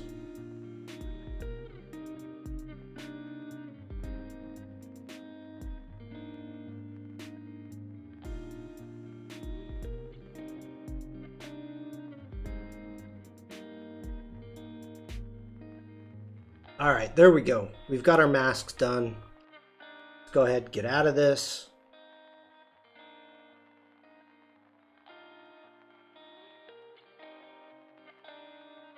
Just trying to remove those distractions, and I like where we're going. Umacorn, hello? Hello? Okay, next off, let's get into some global adjustments. We're gonna hit auto, and I don't like any of that. So we're gonna go Command Z, undo the auto. Let's go in, we're gonna bring down our highlights. Let's increase a little bit of the shadows.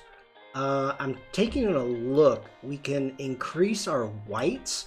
I'm looking up here at our histogram to see what we've got going on. And we can even increase our blacks just a little bit. Let's go ahead. And there's a couple different ways. I can take this in a completely different direction. If we wanted to, we could, we could go quite painterly and soft. I think we'll do that. We're gonna bring the exposure down. Yeah, let's take this a slightly different direction. So what I've done here is I've taken our texture down and I've taken our clarity down, and that's starting to soften the image quite a bit. So if I zoom in and giving this more of a painterly feel is, I think is gonna work with this quite a bit. I mean, I really like the colors that we've got going on here. Let's increase our vibrance a little bit, and we're gonna decrease our overall saturation. Sandrine says, oh, I like it better softened. It's her photo, so we're going softened, people. We're going softened. Okay. Next off, let's go into our HSL, which is our hue, saturation, and luminance. And I'm really digging the purples, so I'm gonna track this, but we're gonna go into our luminance. And I don't want to change the hue. I don't want to change the saturation. I want to end up switching out our luminance. So let's grab our staple accident staple finger accident. We're going to come up here and we're going to grab it. Why aren't you letting me grab it? Staple accident finger. I always screw that up, Tim. I don't know why.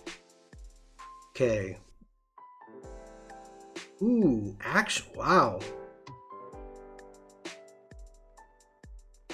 I kind of like that. I was thinking about going brighter on this with the magenta.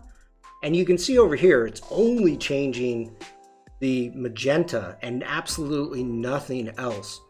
Now it's grabbing the purples. So let's increase the purples and let's take the magentas all the way down. Bronk, take care. I am digging that. I am digging that. Using the backspace, the backslash key to see the before and after. Ooh, I'm digging it. I'm digging it. I missed a lot of chat. Okay. I'm happy to see you struggle with a seemingly simple photo because it's nice to know that it takes what it takes to make the improvements. This, okay, Devlin, and this is for everybody. When it comes to, how can I say this? I love photo editing. I absolutely love it.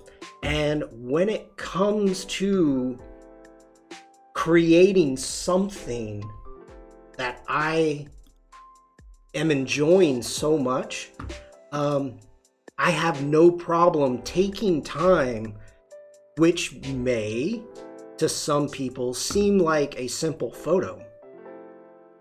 But being able to take and get something out of a simple photo is so awesome. It is amazing that when you can take something and just think, oh, you know, that's cool. But when you can take something that's just a simple photo and really make it something cool, I love it. I absolutely love it. So, you know, I don't look at photos, really any photos, as being a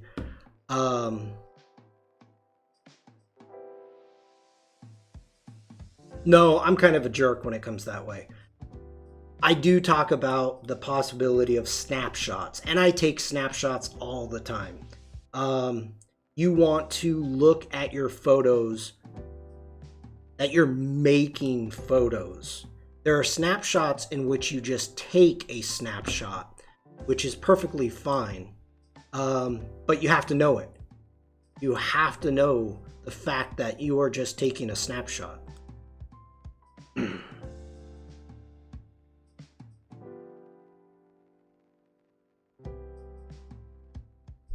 Okay. I think we could go a little bit brighter on this mask, mask 3, and I'm not naming it. I apologize. Oh, it's too much.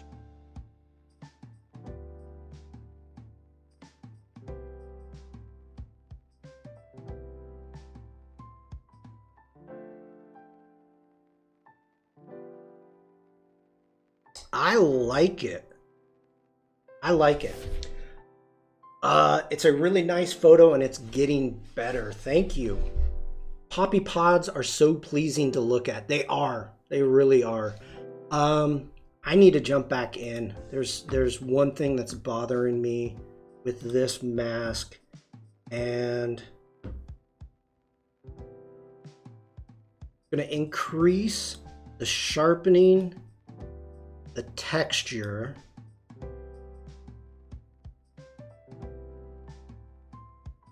Going to increase the clarity a little bit. We're going to get back out of that mask. We're going to go into our effects. we are going to do a very tiny vignette. I'm holding down the Option key on the highlights, bringing that over like that. We are going to add just a tiny bit of grain. Next off, we're going to go into our details, and we're going to add some sharpening into the details, not a lot. Holding down the Option key, we're going to bring it over using the mask.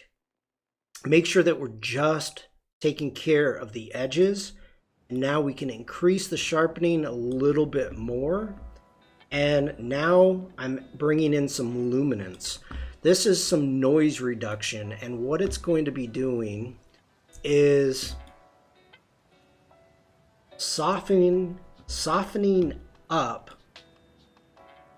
the noise. So I added grain, I added sharpening, now I'm trying to take away. But you can see I'm trying to bring out a little bit more details into that flower. So I am happy with that, where we're at. This is the before. It's a very flat photo. It's a great photo. But now we're just bringing in the eye. We're telling the eye where to look, giving it a good contrast with the colors. So I'm happy with that. There was a question, what kind of colors is to understand in the photo? I don't understand that question. Okay. The pod is a home for fairies, right? It's possible. Hitting G for grid. All right, now we are back onto this one. We are going to go ahead and hit 6 for red. Switch that to red. What have we done? We've done the glasses. Okay, Vikram is here. So let's do Vikrams. We're going to work on Vikrams. Adobe should make that a feature of the PDS file, like how much editing a Photoshop document has had in minutes and hours. Michelle, hello. Maddie and Umacorn. Umacorn uses an app in chat for timing.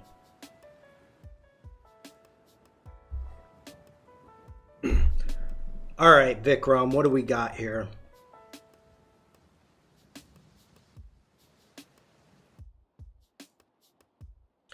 All right, let's dive into this. I'm going to hit D for develop.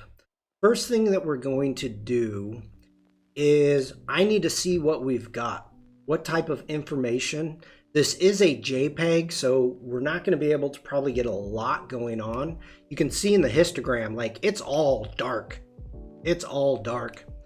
So I don't know what we've got. Let's hit the auto button. Let's bring our blacks up. Oh gosh, yeah. This is horrible JPEG artifacting. This is why I constantly have to say this, and it drives me nuts when people say, no, I really don't need to. Shoot raw. And this could be a photo that was shot raw initially. It was sent over in the Discord as a JPEG. But oh my goodness.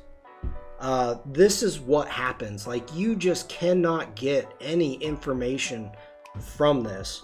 So when you are trying to push an edit, you have to be careful. No info in the darks. There's nothing. Let's go ahead. We're going to reset this. And even in the highlights, like check out the highlights here. If we take a look at this, all we're getting is artifacting even in the highlights. So, yeah. You think of it this way. Let me jump in. If you're taking photos, and I don't care if you're using your phone or whatever it is, if you have the capability If you have the possibility of shooting RAW, for the love of God, shoot RAW. Please. This will. I have been a victim of the stupidest excuse of not shooting RAW. And to be perfectly honest, when I first got into photography and I was traveling all over Europe, wait until I send you a photo taken with my mobile camera. No, it's okay, Lydia.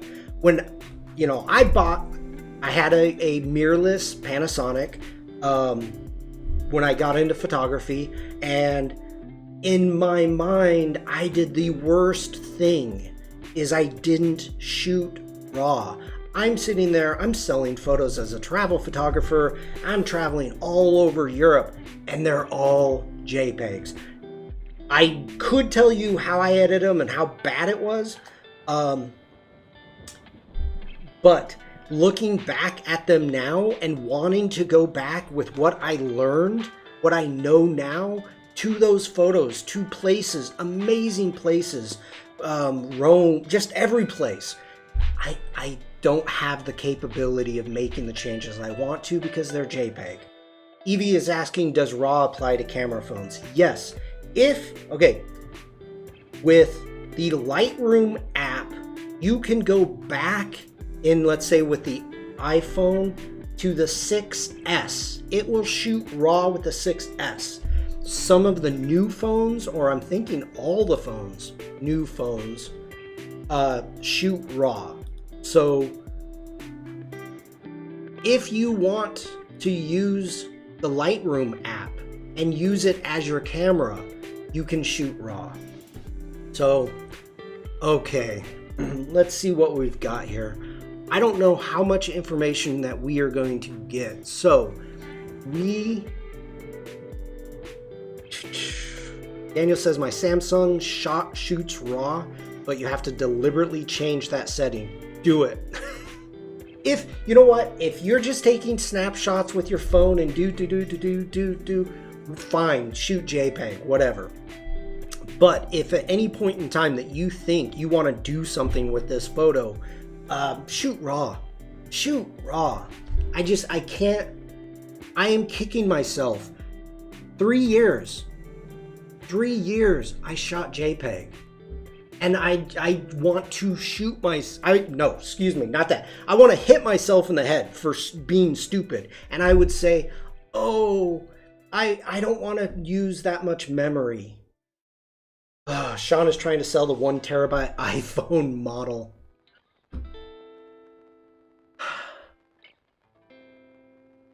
I'll be an iPhone affiliate. All right. We're going to increase the exposure just to see what we've got going here. I think that's a tree or something back there. Let's get into our transform. Let's go ahead, get some of these lines straight. I mean, we've got a ton of lines, everything going on. We want to make sure they are straight. And we need this edge also.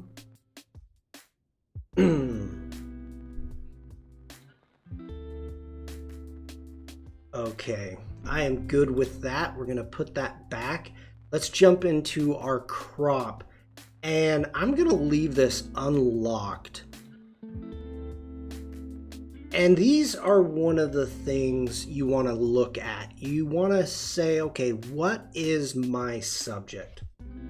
Bruce says, quick question, Sean. If you want RAW photos, how do we drop them in the Discord? Compress them? Aren't RAW files huge? Vikram saying I have a RAW file. Okay, Vikram. Sandrine, yes. Sandrine, let me kick over. Sandrine used the WeFile, or WeTransfer, WeFile. WeTransfer to send me her RAW file. So I could have used my CC storage. Yeah. You could put it into Creative Cloud, send me an invite, send me a link to it. You know, there's tons of different ways to transfer files. So whatever works for you. I need to check something out. I'm sorry, everybody. Okay. I had to figure out. I just noticed the time. It's 4:30 and I wanted to see who was streaming, if there was a 5 o'clock stream or not. All right. Let's get back into Lightroom Classic. So our subject here is the toys, and they look like men on the side. So what I'm looking at is maybe even going with a panoramic here, because we have just lost everything. Lydia says, CC storage, how to use it to share it.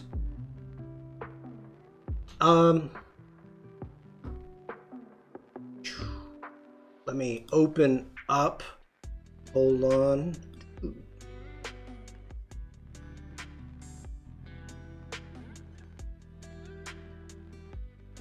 Okay.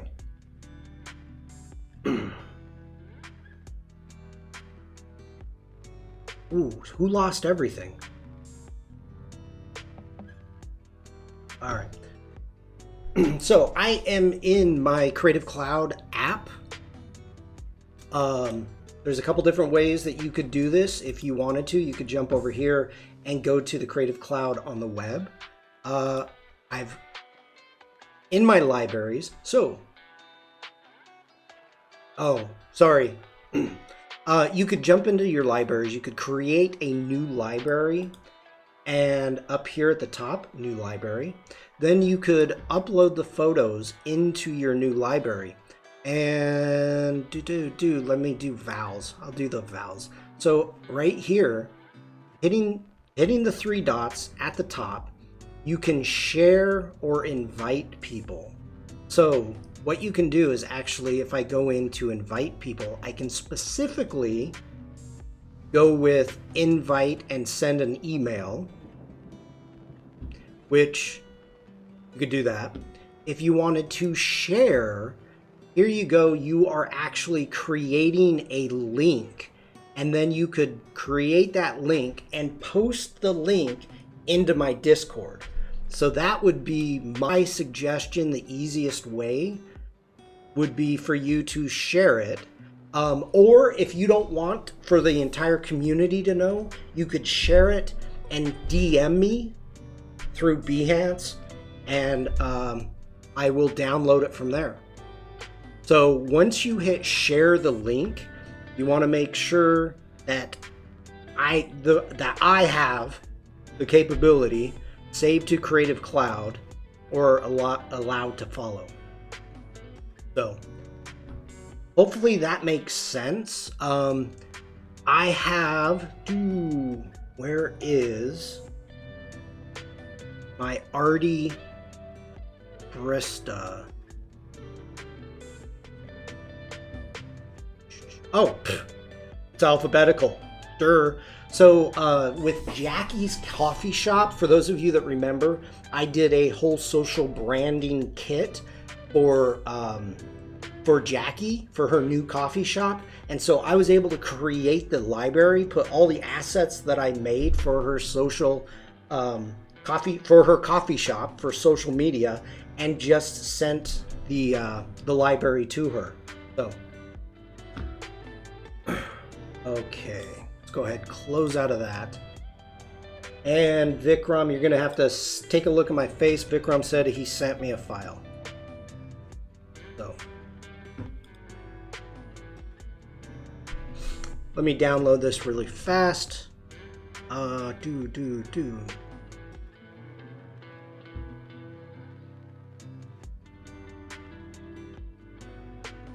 Wow, I do not know this.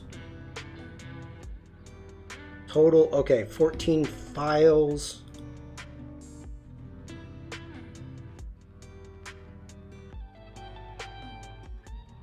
He sent me 100. What size is this?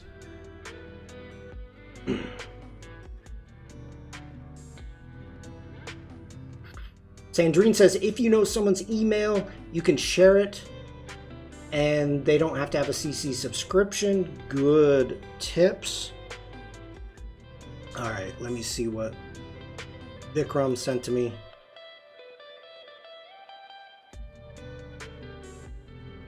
Okay, all right, cool. Vikram, thank you. All right, good. Let me close that. All right, we're gonna jump into Lightroom Classic and do things a little bit different. We are going to go ahead, hit G for grid. We're gonna take that, hitting delete. We're gonna get rid of that photo. Next off, I am going to actually share my screen and switch sides. We're gonna come down here to the bottom and click on the import button.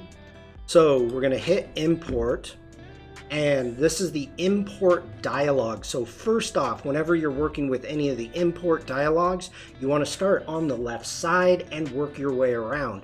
So as you can see right here, I've got how did I edit your photos?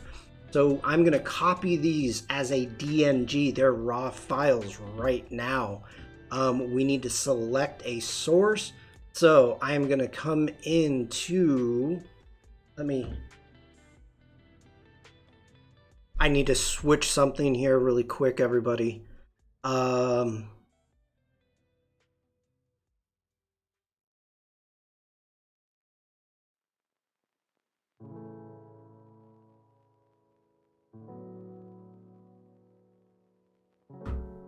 Oh, what's the name of it?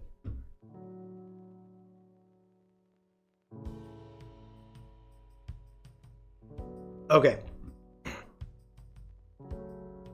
I was making sure that I was not showing something that I should not. Okay, so I have found the source up here, and this is the folder that Vikram just sent to me. So we've got all the raw files, the CR2s. We're gonna come up here. I'm not worried about building smart previews.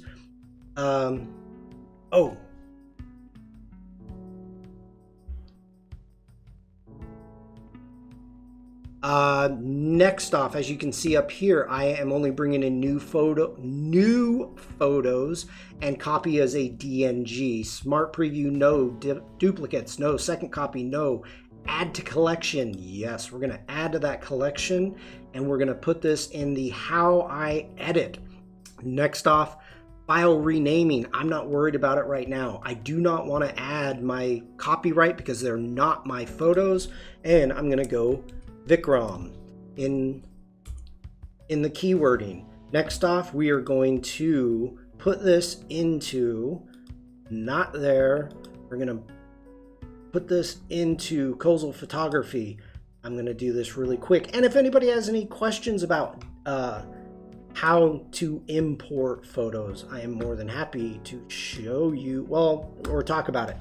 Next off, we're gonna select over here, Vikram, and this is where we're gonna import. Next off, we're ready, bam, import. Okay.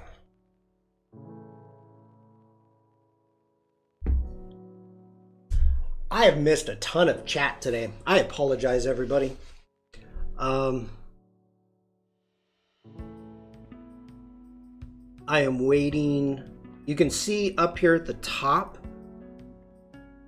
it's working in the background. It's converting to DNGs right now. So, okay, this is, so everybody has seen, let me go in how I edit. Here are our photos. Everybody remembers what it looks like before when I was playing with the JPEG. Now, as of going with the RAW, now we're still getting a ton of noise. Let me figure out what we've got. And this is what's happening. We've got 1/60th of a second, F9. Why are you shooting? Oh my goodness. Oh, this is not good. ISO 3200. All right. First off, when you are taking a photo, and I am assuming that you are shooting manual, Vikram. I know you are going to school for this. What you want to do is, first off, your handheld. So I'm assuming you're handheld due to the angles. But if you are shooting at 1/60th of a second with a 55 millimeter, that is right on. Perfect. You do not want to shoot slower than your lens length. So if it's a 100 millimeter lens, you do not shoot slower than 1/100th of a second. That will eliminate handshake. So that is perfect, Vikram. Next off, you go to your f-stop. You open up that f-stop as far as you can. As you can see right here, you've got an f4 to a 5.6. This should be at an f4, completely f4. Then you adjust your ISO to get the proper exposure. There is no reason any night photography should be at an f9 unless you're on a tripod and you are shooting on a tripod. That's it. This is my friend who bought a new camera and shot this for the first time. Okay, let's see if he learned anything. Let's go to the last photo. Hitting I for info.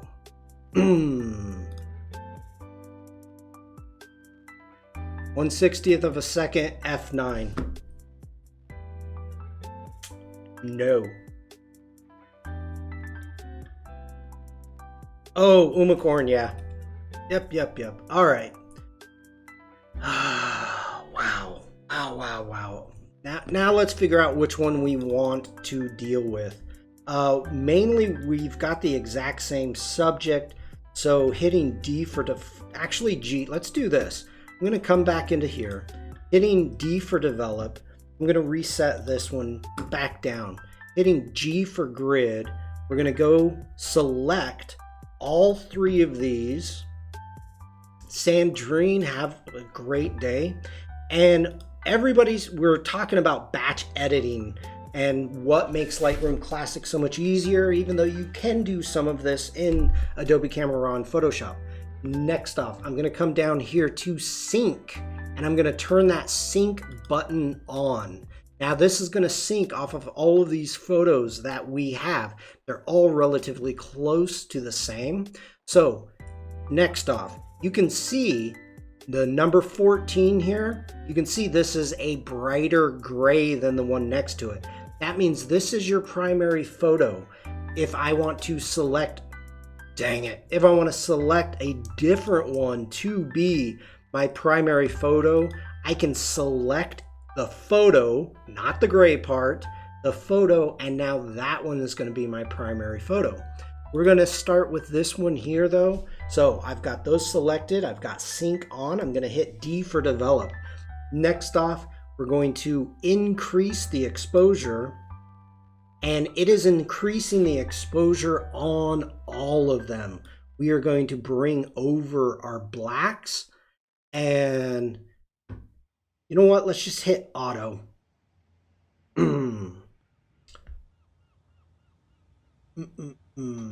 Okay. I mean, wow, it brought it up almost 2 stops. All right. Now, if I flip through, why is the sync turned off? All right.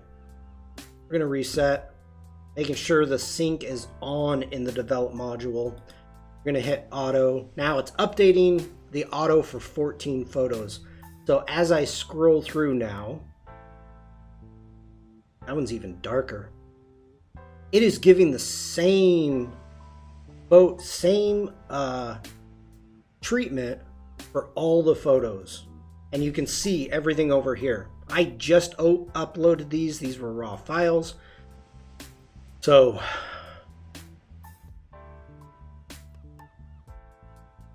ooh, we got here.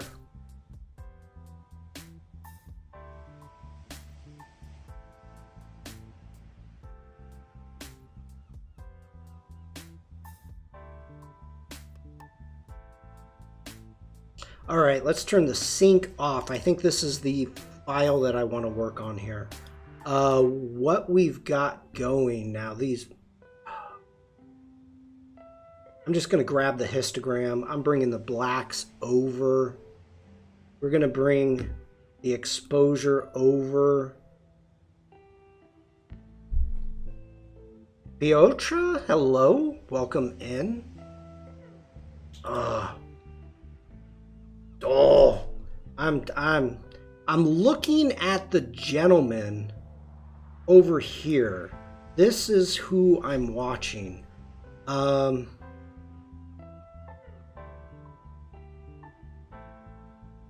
Dang. Okay. I like this one. I like this one. Let's see what we can get. I don't know what we're going to be able to get out of this, but this one's going to be tough. This one's going to be really tough. All right, let's bring that up. We're going to take our contrast down. We're going to increase the whites. I don't know why it decreased our blacks. Okay. Bring up some of our clarity. Ooh, no dehaze. No saturation. This is a challenge, to say the least.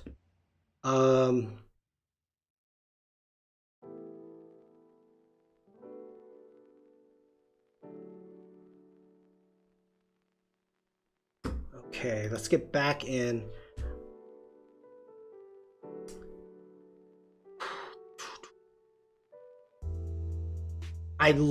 Okay, this is what I like what's going on here. I like the life. I like the movement. I like the mopeds. I do like that. It's a much more interesting shot than any of the other shots that we've got. Let's go into transform, and this is just... Oi, Vikram, you are pushing me today. Hi. Let's go back into our basics. We're gonna go black and white. I think this is the only thing we're gonna be able to do with this photo. It's just...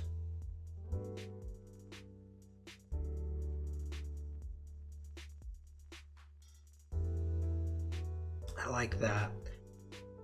Noise, noise, noise. Devlin says, absolutely. Let's go into our detail. I mean, that's, oh my goodness. Wow. Okay. That is pretty darn amazing how much noise reduction you can get.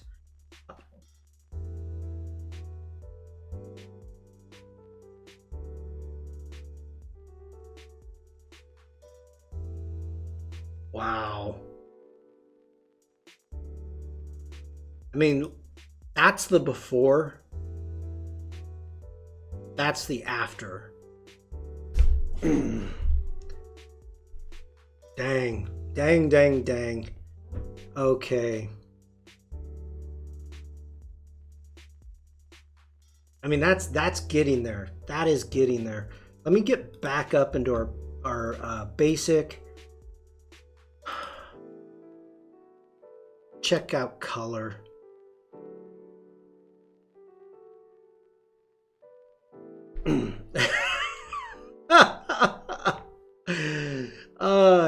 Noise. Noise. No. Yeah. Okay, so we've got some really bad coloring going on here. That is closer to the white balance that we want, and that's looking much better. If we, I mean, I can't even do the before and after on this. Let's turn this off. Turn off our histogram so we can actually...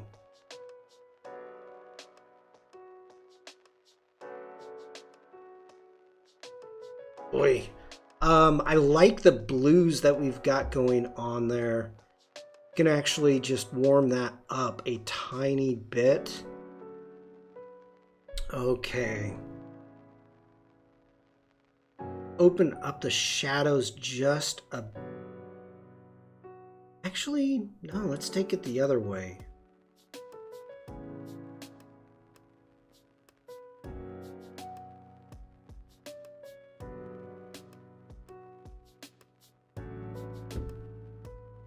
The challenge would be noise baubles.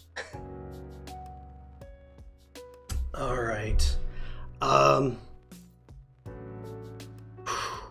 This is such an extremely hard photo because you are dealing with such high dynamic range. You've got the bright lights, you've got the late night sky. You know, unless you spend the money, you're not going to get much out of these photos when it comes to the dynamic range. What is he still shooting with? ISO 1600. Okay. But I tell you what, that is 100 times better than where we started at. I'm going to probably not do this, but I would take this into Photoshop and remove this. We could do just some quick cleanups here.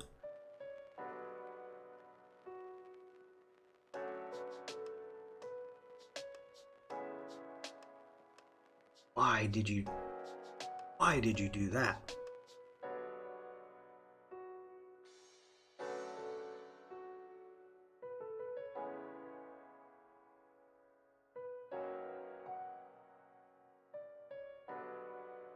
RB, hello. So Vikram, I think this is really probably the best that you're gonna get out of these photos. I mean,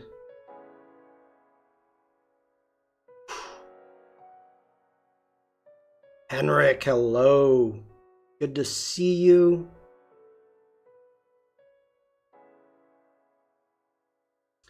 This is another one. I mean, we do a lot of that noise reduction. Wow. David Cousins, what's up, sir?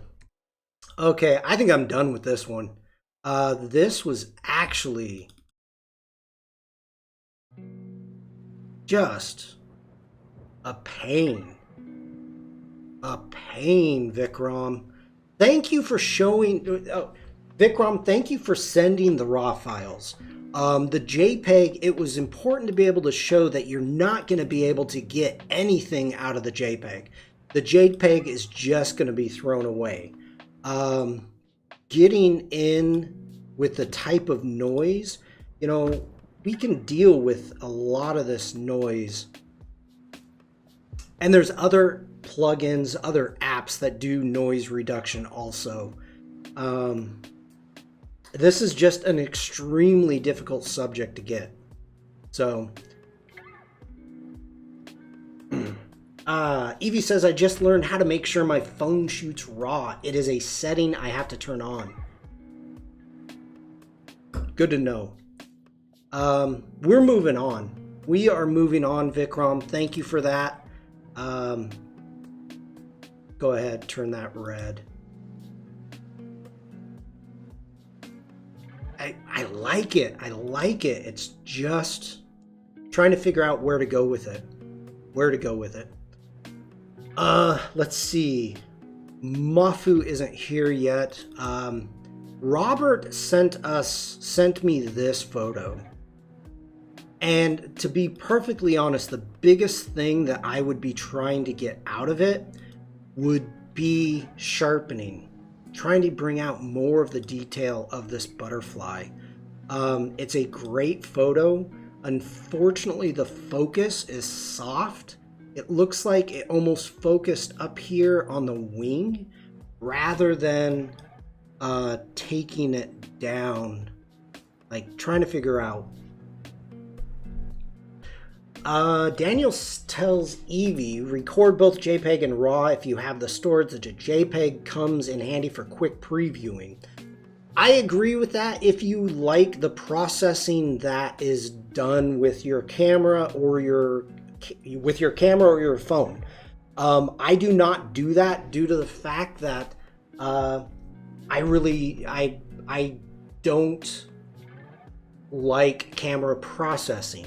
Now, if I'm shooting with a Fuji camera, that is a completely different thing. With a Fuji, I would absolutely shoot JPEG and RAW to use it as a reference. Fuji has the best JPEG processing out on the market right now. This stream is not brought to you by Fuji, but if it wants to, I will wear a big Fuji badge right there. They can pay me. So, what if you want to share that image with someone who can't open RAW files? You need the JPEG.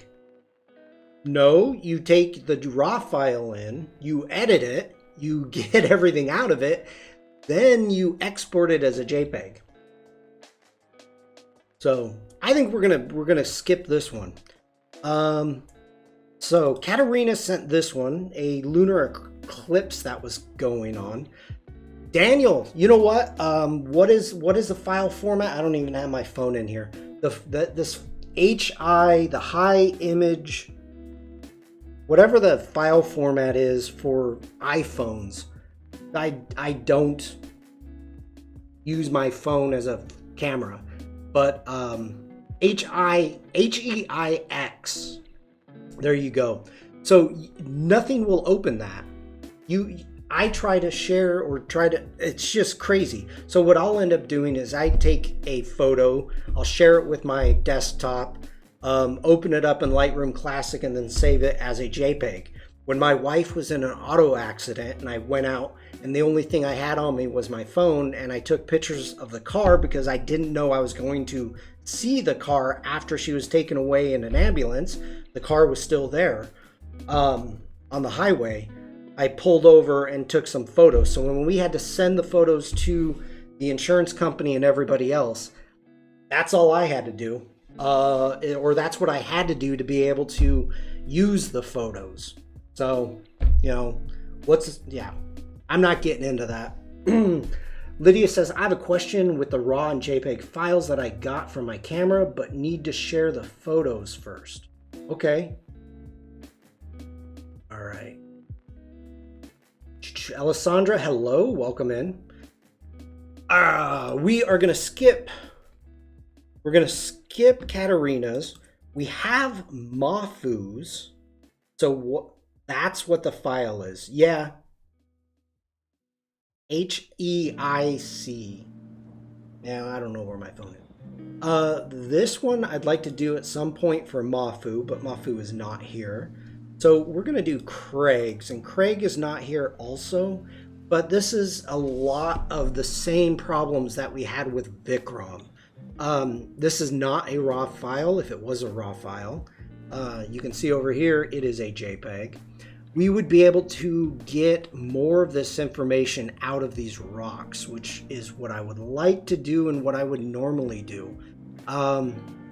We can't do that, but we can go with it. So we're going to hit D for develop. Is it okay to send photos shot from a phone? Yeah, Vikram, go for it. First off, we are going to go into the crop tool. I'm going to grab the angle, and instead of using transform, I'm going to use the ruler to straighten the horizon. So first thing you do, you want to make sure you have a straight horizon. I may do a little bit of cropping. Michelle, have a great day. But as of right now, I'm going to leave it. I do like the clouds. I do like having the foreground rocks here. We're just going to see what we can get out of this. Let's go ahead, hit the auto button, and say no, Command Z. We're going to undo that. We need to start with the clouds first. So what I'm going to do is bring the highlights down.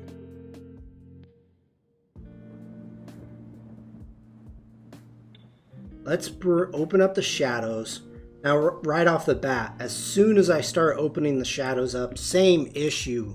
You get all this muddiness. That's due to the fact it's JPEG. You know, you can actually see the pixels here. JPEG artifact. Not fun to work with. So we could go the other way. We could bring the shadows down and go more. You know what? Yeah, that's what we're gonna do. We're gonna bring the shadows down, turn this more into a silhouette, and I'm watching this edge right there. We're going to increase the whites. We're going to go with the blacks. Hi, Jack! I'm probably really late to your stream. Yeah, you are. Oh my god, it's 5 o'clock. I need to end this stream quick. Let's go ahead. We're going to increase the texture, increase the clarity.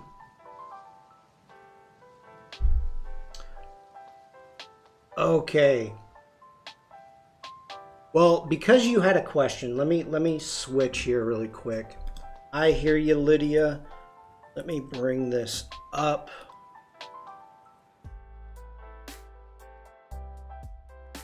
Lydia says she sent me the message. Let me see what we've got.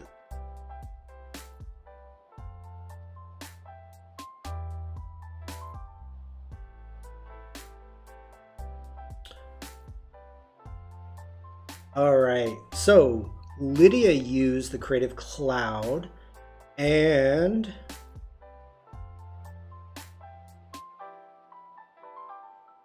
let me jump back into here. So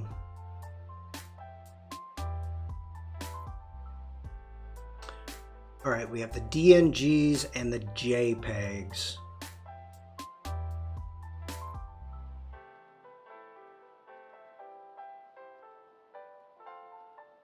It is about the pixel size in RAW. It is about the pixel size in RAW different from the JPEG one.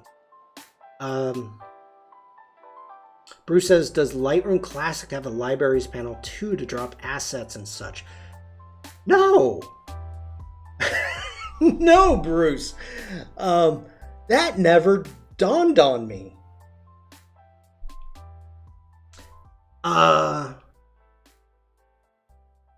Oh, you're actually talking about the pixel size.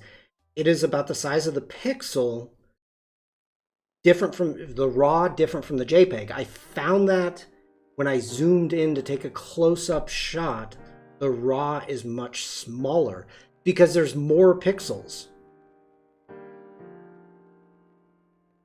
Okay.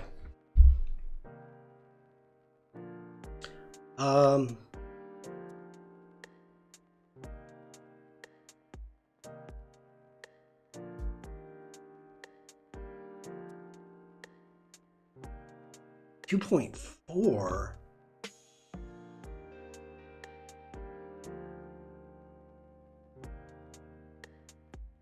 Is this done with your... I'm going back to work. Oran? Okay, thank you.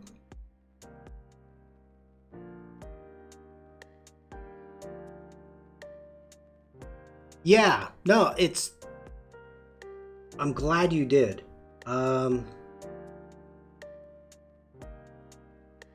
This is interesting. I'm sitting here and I'm like trying Let me think here.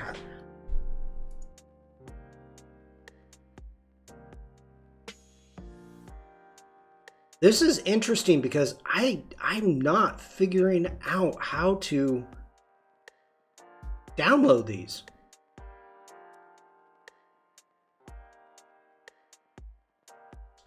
Okay. I sent the other photos to Shop by Me in the Discord. All right, Vikram.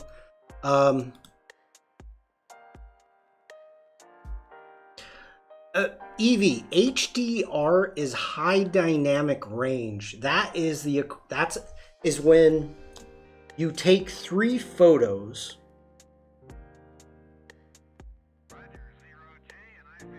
When you take 3 photos at 3 different exposures, and you use Lightroom Classic or Photoshop. There we go. All right, so I had to copy it. That's interesting. I had to copy it to download it. All right. This is... We're going to download all these. Yeah. How did she make this, Sean? I'm over here racking my brain. Must be having a brain fart. Bruce, okay, so let me jump in. Here is my CC library, right? My CC app. I hit Files up here. I went to Your Libraries. You create a new library. You put your files into the library. You come here to the 3 dots. You go to Share. Clicking on Share will give you a link that you can share with me personally, and I will download it. So hopefully that explains it. So right now, I'm just on my assets on the web, my CC on the web. So let's go ahead, let's get these downloaded.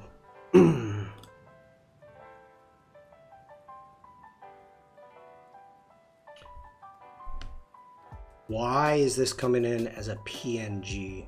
Just go. Let's cancel out of that. What about the DNG? If I hit download.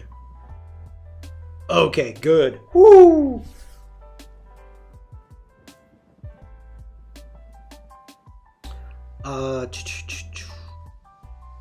Whoops, back here. For most of these,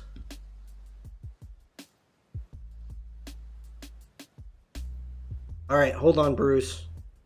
Let me get these going.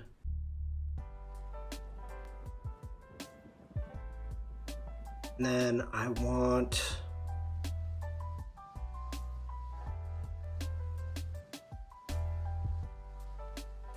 What do we got? 1, 2. I want this JPEG.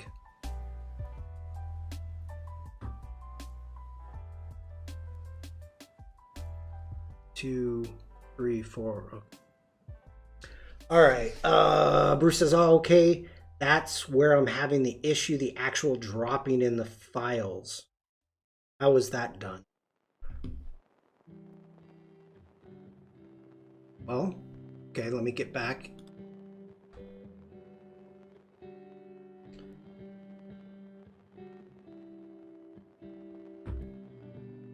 Put that into there. I'm gonna open up. Let me.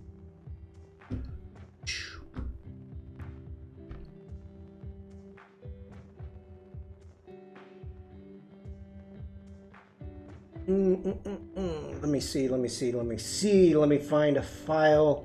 So.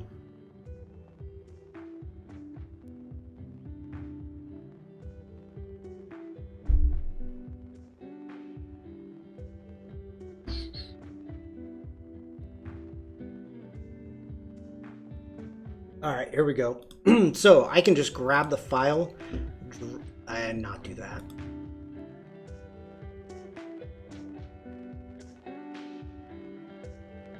Oh, Okay. Must be, I need to be on one of my libraries. So let me find.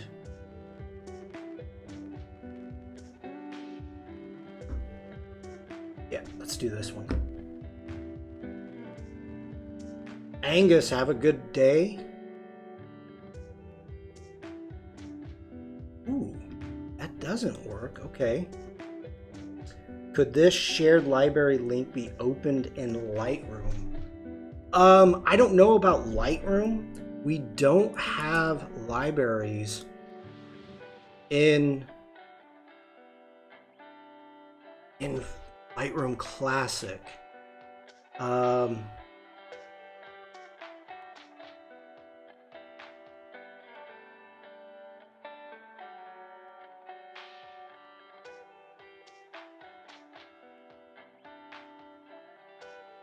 Yeah, it's funny.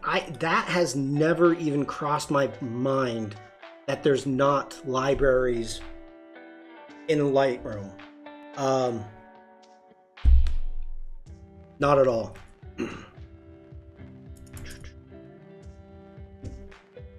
They should have it though. This is a different thing that's occurring here in the sense of put it here. Okay, so let me back up. So within the web, this was not working for me, okay? Within here, within my library app, so now I'm in the app, I was able to drag and drop, just put it over the top of that library that I made, and it just dropped right in. So let me go ahead and delete that. Okay. All right. Yeah, you could do it in Photoshop. That would work.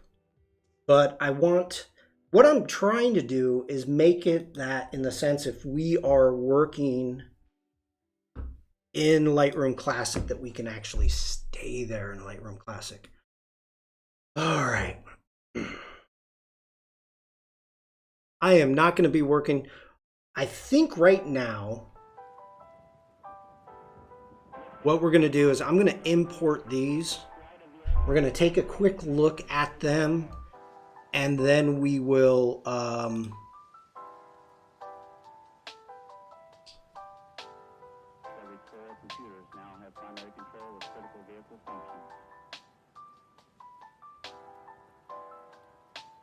then we'll probably call it a day. Okay.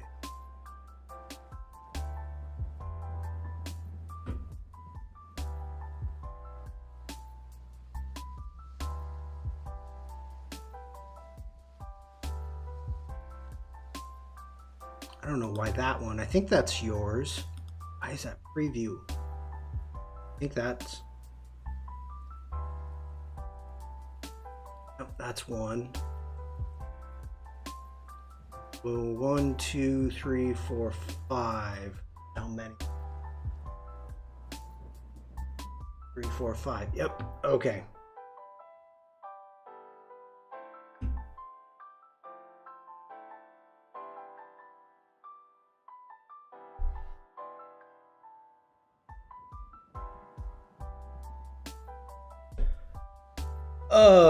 I'll drop them to be edited for next time, Bruce. Great.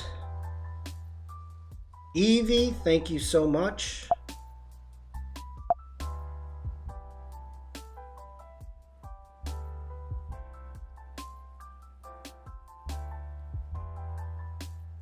We'll let these... Oh, wait.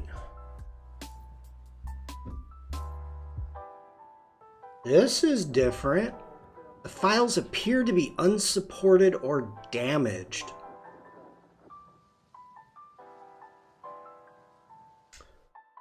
Okay, interesting. Then let me get rid of these. delete that.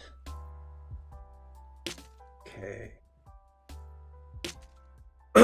Getting. Let's open up my app. Let's find. What was it called? What was it even called, Eevee? Photo editing. Here we go. And which ones do I have? Got the 3 DNGs. So what I'm going to do is I'm going to actually see if I can pull these directly off of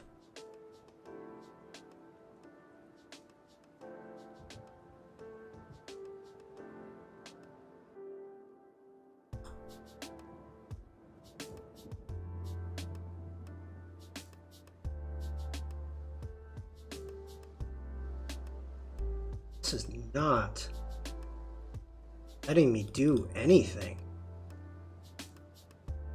from this app.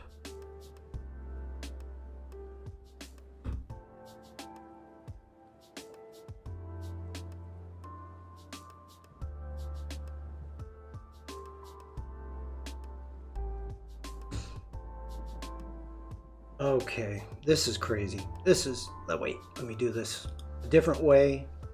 I'm gonna go cloud, Creative Cloud on the web.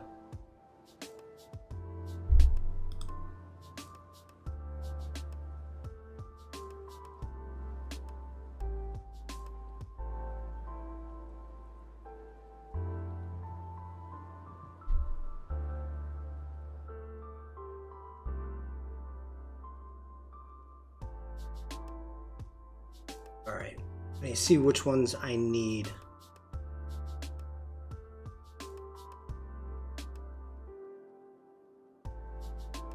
That one, let's download PNG.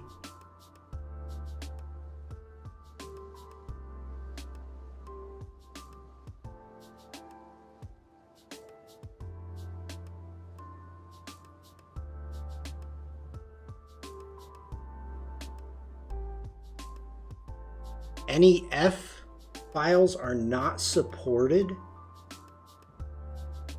in Creative Cloud?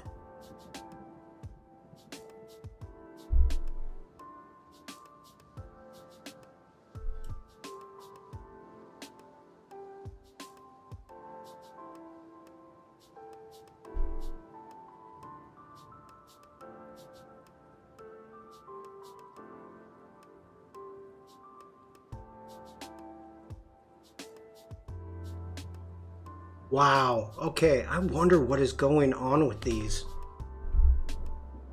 Something is wrong with these files, Lydia.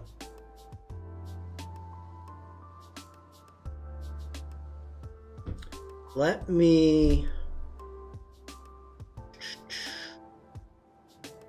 jump over into Photoshop. Come into here, let's go into our libraries. Lydia says the dimensions is not the same as mine.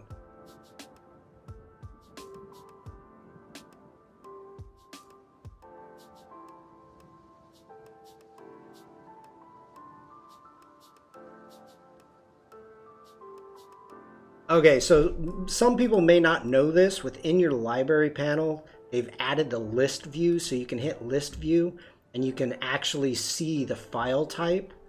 So let's go ahead and hit edit. All right, there's the JPEG right there. The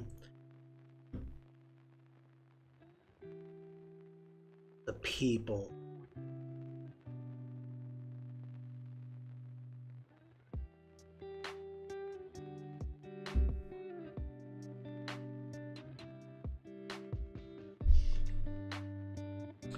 File cannot be opened, but edits will not update the library graphic or...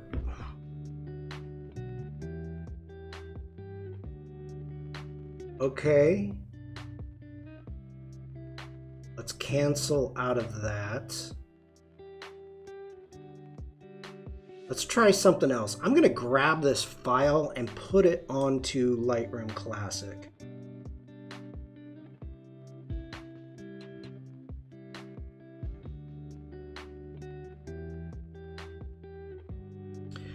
Well, I don't want to do a save as. I want to bring this in.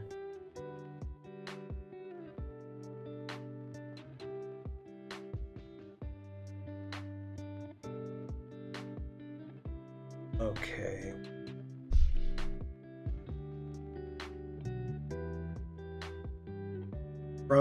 God dang, I am like racking my brain right now trying to figure out what is happening.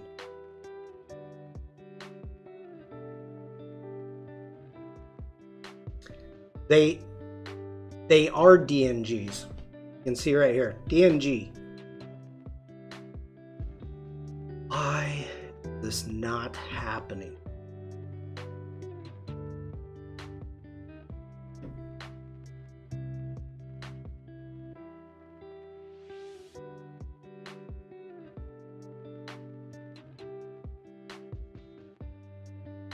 I don't know why they are corrupt.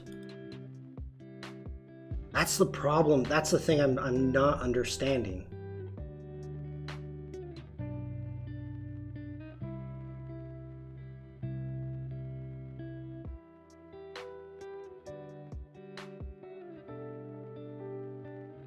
Okay.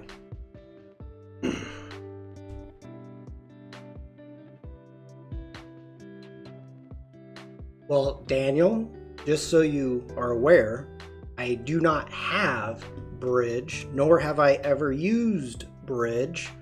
So Bridge is not going to be any help to me.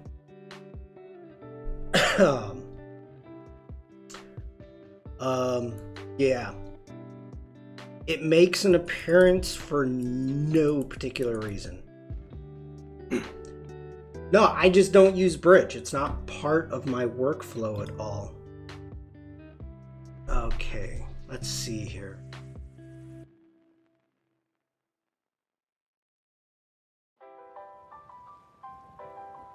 So we're able to see it. Let's download it.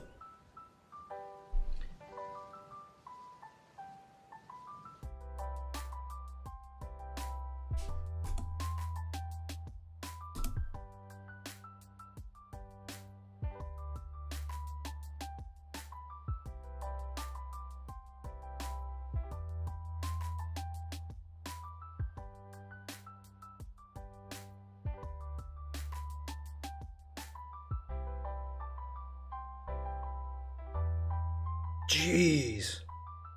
Okay, what is happening here? Why aren't you liked? What is happening?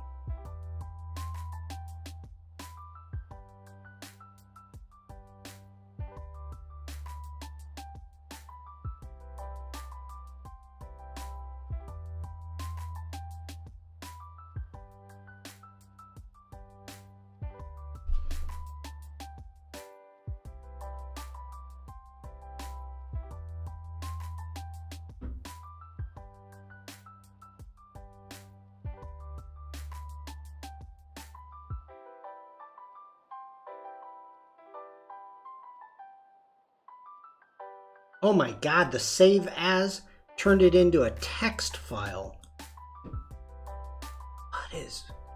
This is crazy. This is... Oh! Henrik! Oh my gosh, yes. Yep. I'm totally forgot. Yes, thank you for that, Henrik. I was so focused on trying to get this figured out. Wow. I do. Okay. I am going to figure this out, Lydia. Thank you for sharing those. Vikram, thank you for sending me the photos. I have a meeting, an Adobe Express meeting coming up shortly, and I need to take care of things before that. So I want to thank you all for being here. we are going to figure this out.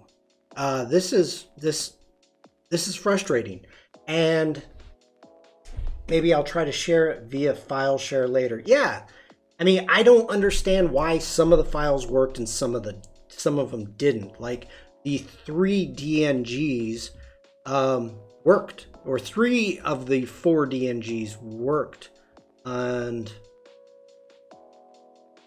okay.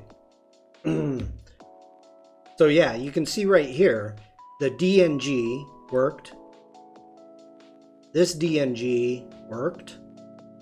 This DNG worked, but not the JPEG or the fourth DNG. So this is really weird to me. They all have the same file. Anyway, I'm gonna figure that out, and I will let you know. We will continue doing this. So if you have photos that you want to see how I would edit them, put them into my Discord, send me links on Behance, DM me if you don't want to share your library public, which I totally understand. Go ahead and take care of that. Penny over there on Twitch, you're welcome. And Penny over here on Behance, you're welcome. I want to thank you all for being here today. This is fun when I get to do work with the community, with you, with your work also. I have a challenge that I am trying to figure out the correct name for it. That's going to be coming up probably for starting in February. So I do have a challenge coming up, and hopefully it's going to be fun. I'm hoping it's going to be fun.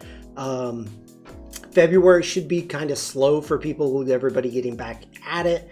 So I figured it'd be a good time for a challenge. So the cozy challenge, maybe, but it should be fun. I appreciate you all for spending your time with me. This is very cool. And I hope you all have a great rest of the day. I would be jumping into chat with you, but I have an Adobe meeting, so I apologize for that. Everybody have a great evening, and I will see you tomorrow in chat. Remember, I think some of the Adobe Live is going to be on Twitch. I gotta look into this. I gotta figure out this new schedule. But yeah, just I will keep you posted as soon as I figure out what's going on. And if anybody else figures out what's going on with the new format and everything, please let people know in the Discord. So have a great day. Stay safe. Stay creative. Just be nice. I will see you all soon. Bye.